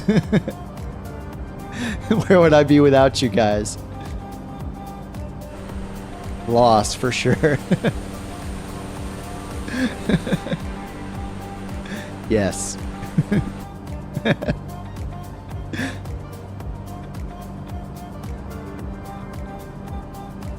Oh, the one in front. This one? This one. This one. This one? It's that point where the joke has gone on to... Oh, hey. I think it's this one. Someone else get in on this joke who hasn't said yes yet. Come on. Nice. This is so cool. No, but seriously, this is awesome. What a cool route.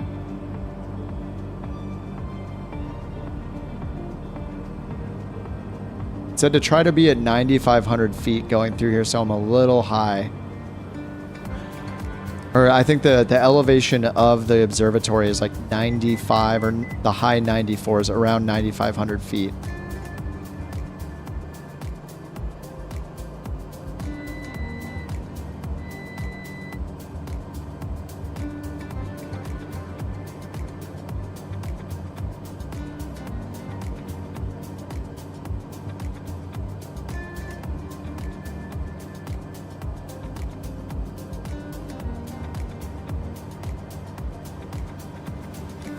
Dude, that is so cool looking.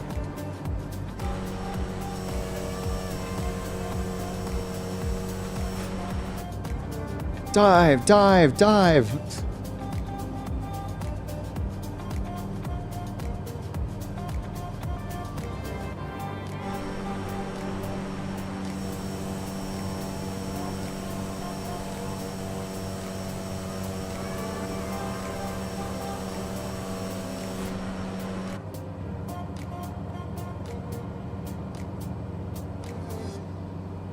Overspeed. Yeah, pull that throttle to idle.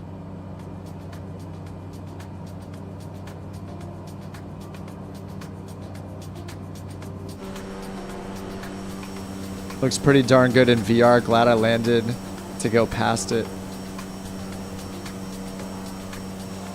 Yeah, I'm sure that looks really cool in VR.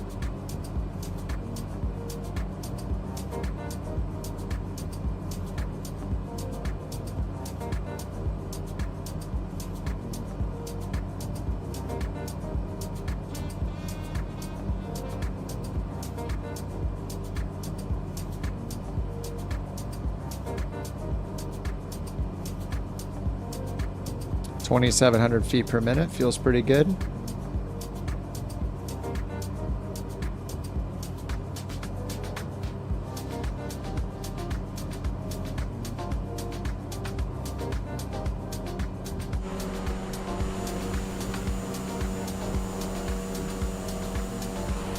I might actually, I might keep the little landmark POI thing turned on in accessibility. That's kind of nice. There's probably so many things that we fly by regularly that we don't even realize are landmarks or little points of interest until you get closer. It's kind of rad.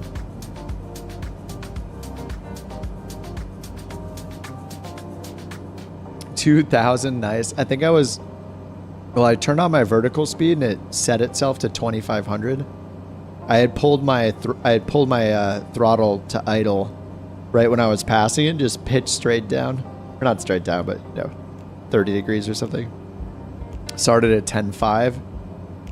That was pretty fun. That's a cool. It's just a cool drop. I like it. Like it a lot. All right, LFBT. 10 miles away.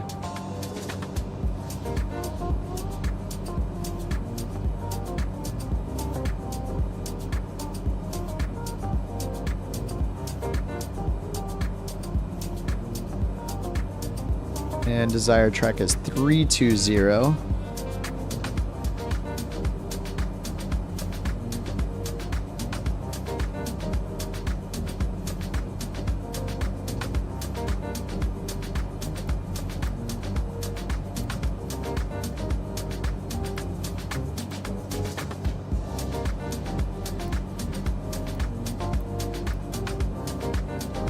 All right, and 9,800 foot runway. Elevation of the airport's 1,204 feet. Get that ATIS going.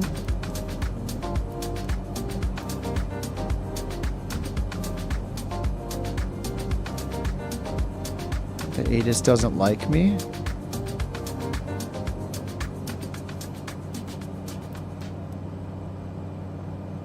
Let's see, COM to volume. Volume's on. I do not hear it.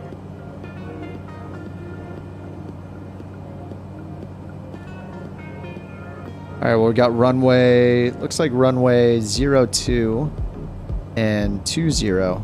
So we probably, whatever. I don't know the ATIS, so, you know, we'll be fine. Just set it in there. Very technical approach. Looks like it does have an ILS, though.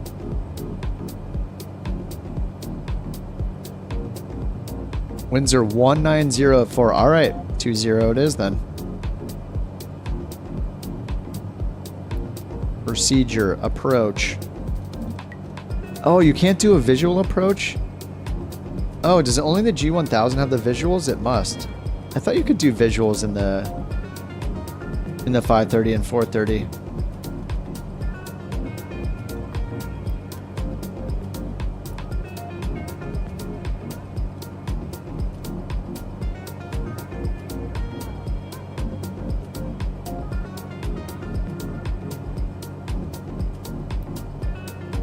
All right, there are no visuals, huh? Yeah, it's only the G1000 and the, you know, G3000 and G5000.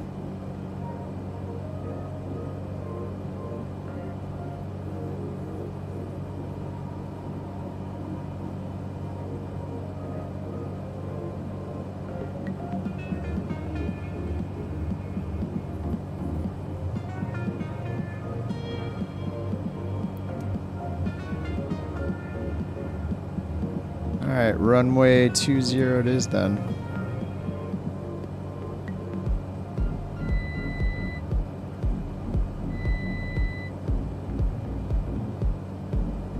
Yeah, I'm so used to using the visuals in the G1000. I guess I just assumed they'd be in the 530, but I guess it makes sense. Older technology too. I'm sure it's not in there because it's realistic. Like, it's not in the unit in real life probably.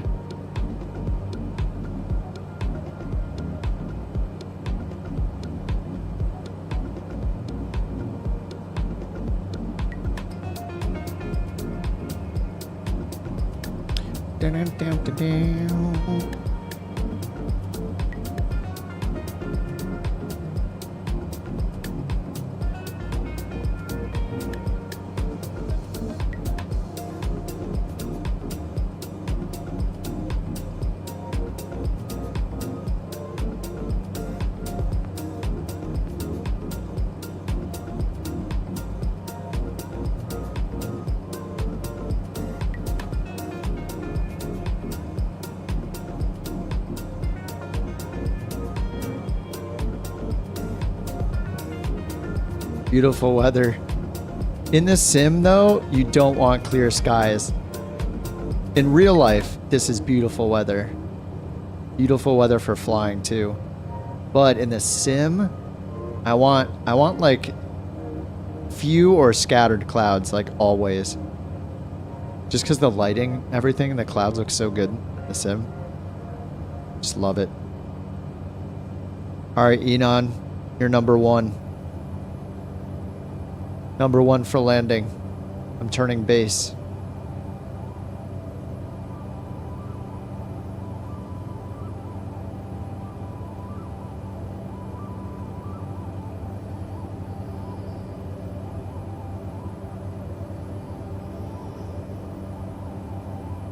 Analog Caravan, sexy. I love this plane. It's great. It also has like, it's modeled for like engine failures and all that kind of stuff over time, just like the other Black Square products are.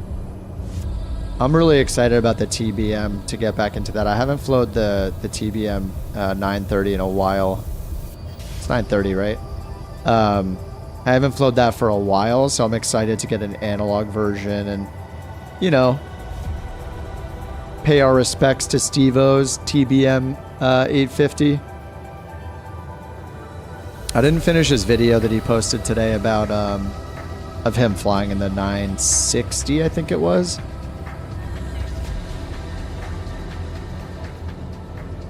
Yeah, that's gonna be amazing. And yeah, Black Square is just awesome. They did such a good job with this plane, and I think of the people I know, I think a bunch of you got the King Air and also love it. Black Square just seems to be just kicking total ass and everything that they make. Yeah, easier on the eyes. Hey, easier on the frames too most of the time.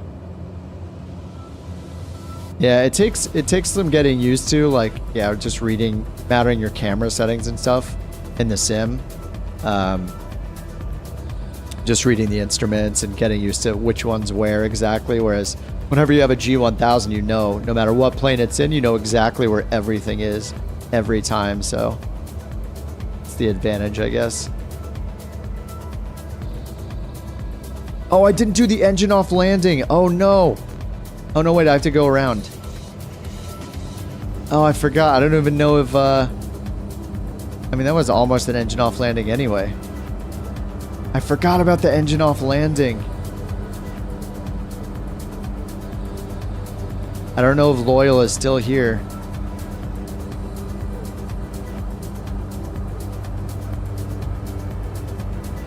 I was supposed to do an engine off landing.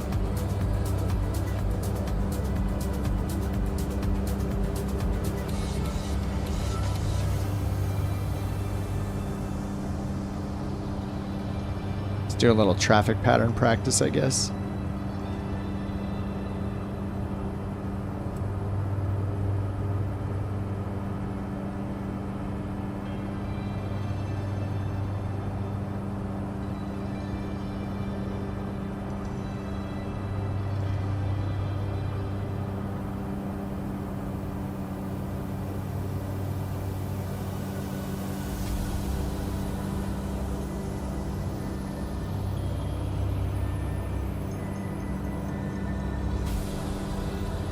So when do I cut the engine though? Like on base before I turn base? I'm not sure like what the rules are. It just said engine off landing. What if I just pull my fuel to cut off when I'm about to touch down? Does that count? Right now? Okay.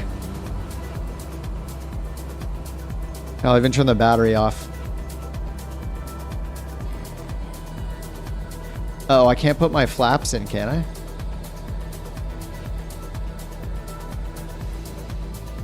All right, what's my best glide speed in this? I think it's around 60.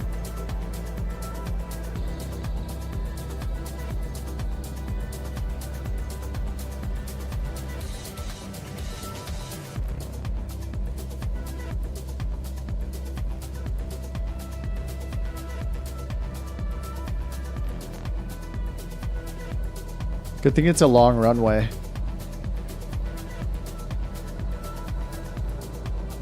I don't think it's challenging enough. I was in the pattern.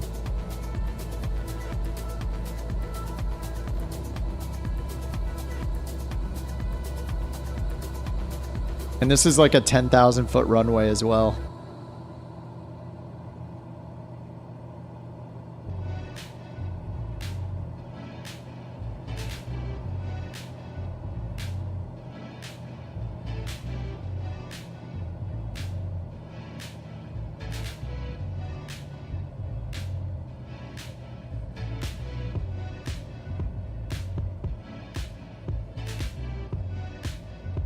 Get down.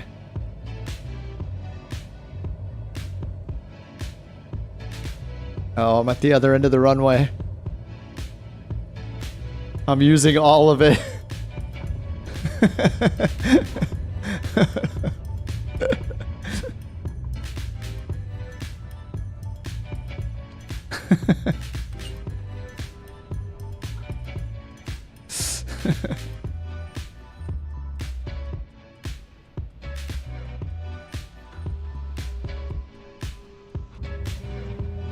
Engine off, go around.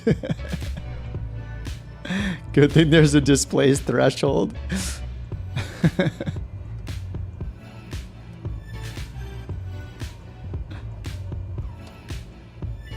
Get this thing started back up.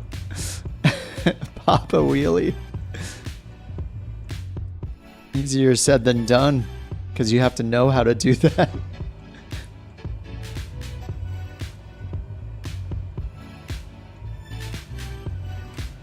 Oh yeah, cheers Jeep. Yeah, this is a lot of fun. I'm glad you joined. I think this. I really like this website because like as you guys know, I've said a million times, like I'm so bad at picking places to fly and picking routes and stuff because you know, it's hard. The world's a big place, and yeah, so that I think that site is amazing. I think yeah, worldtours.flight. It's really cool. And it's cool that they're like user submitted, so there's theoretically new flights being added periodically whenever people are motivated to do it.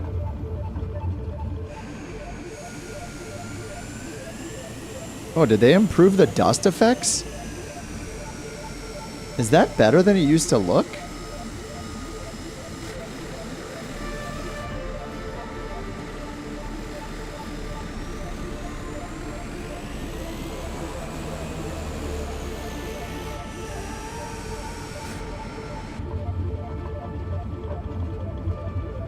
Who needs taxiways? Yeah, this is a Grand Caravan.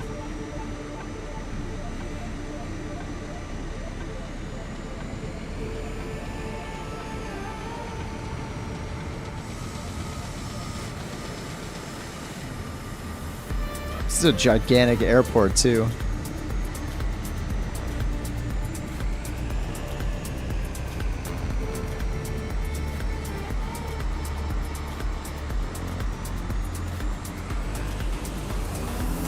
Yeah, we're doing them a favor. We should get paid for this kind of lawn service.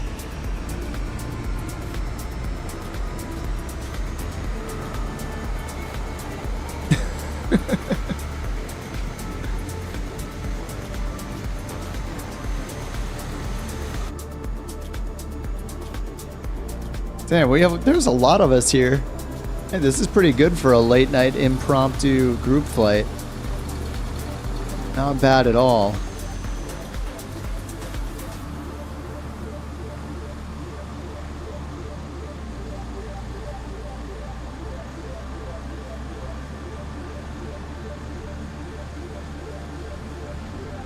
Nice parking. I'm visible. I don't know what changed, but yeah, it's working now. Did you change something? So, did you say like be right back or let me try something and then suddenly you were visible? Do you know what you changed?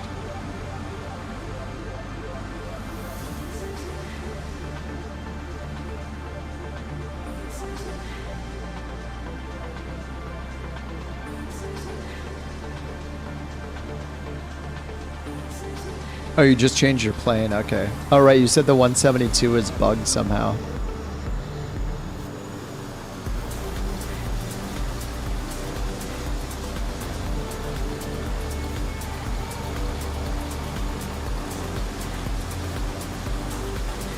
Just the Cessna 172 that's bugged. Was it the analog one? The steam gauge one, maybe?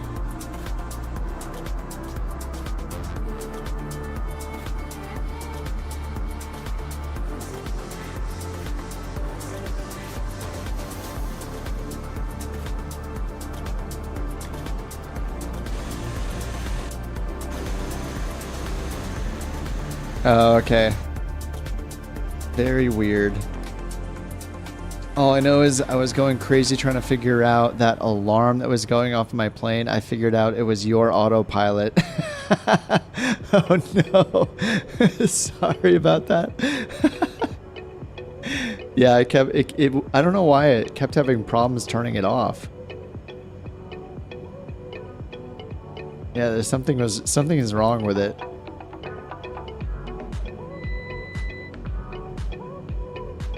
Seems to be working okay right now. I swear it was trying to kill me though. Multiple times.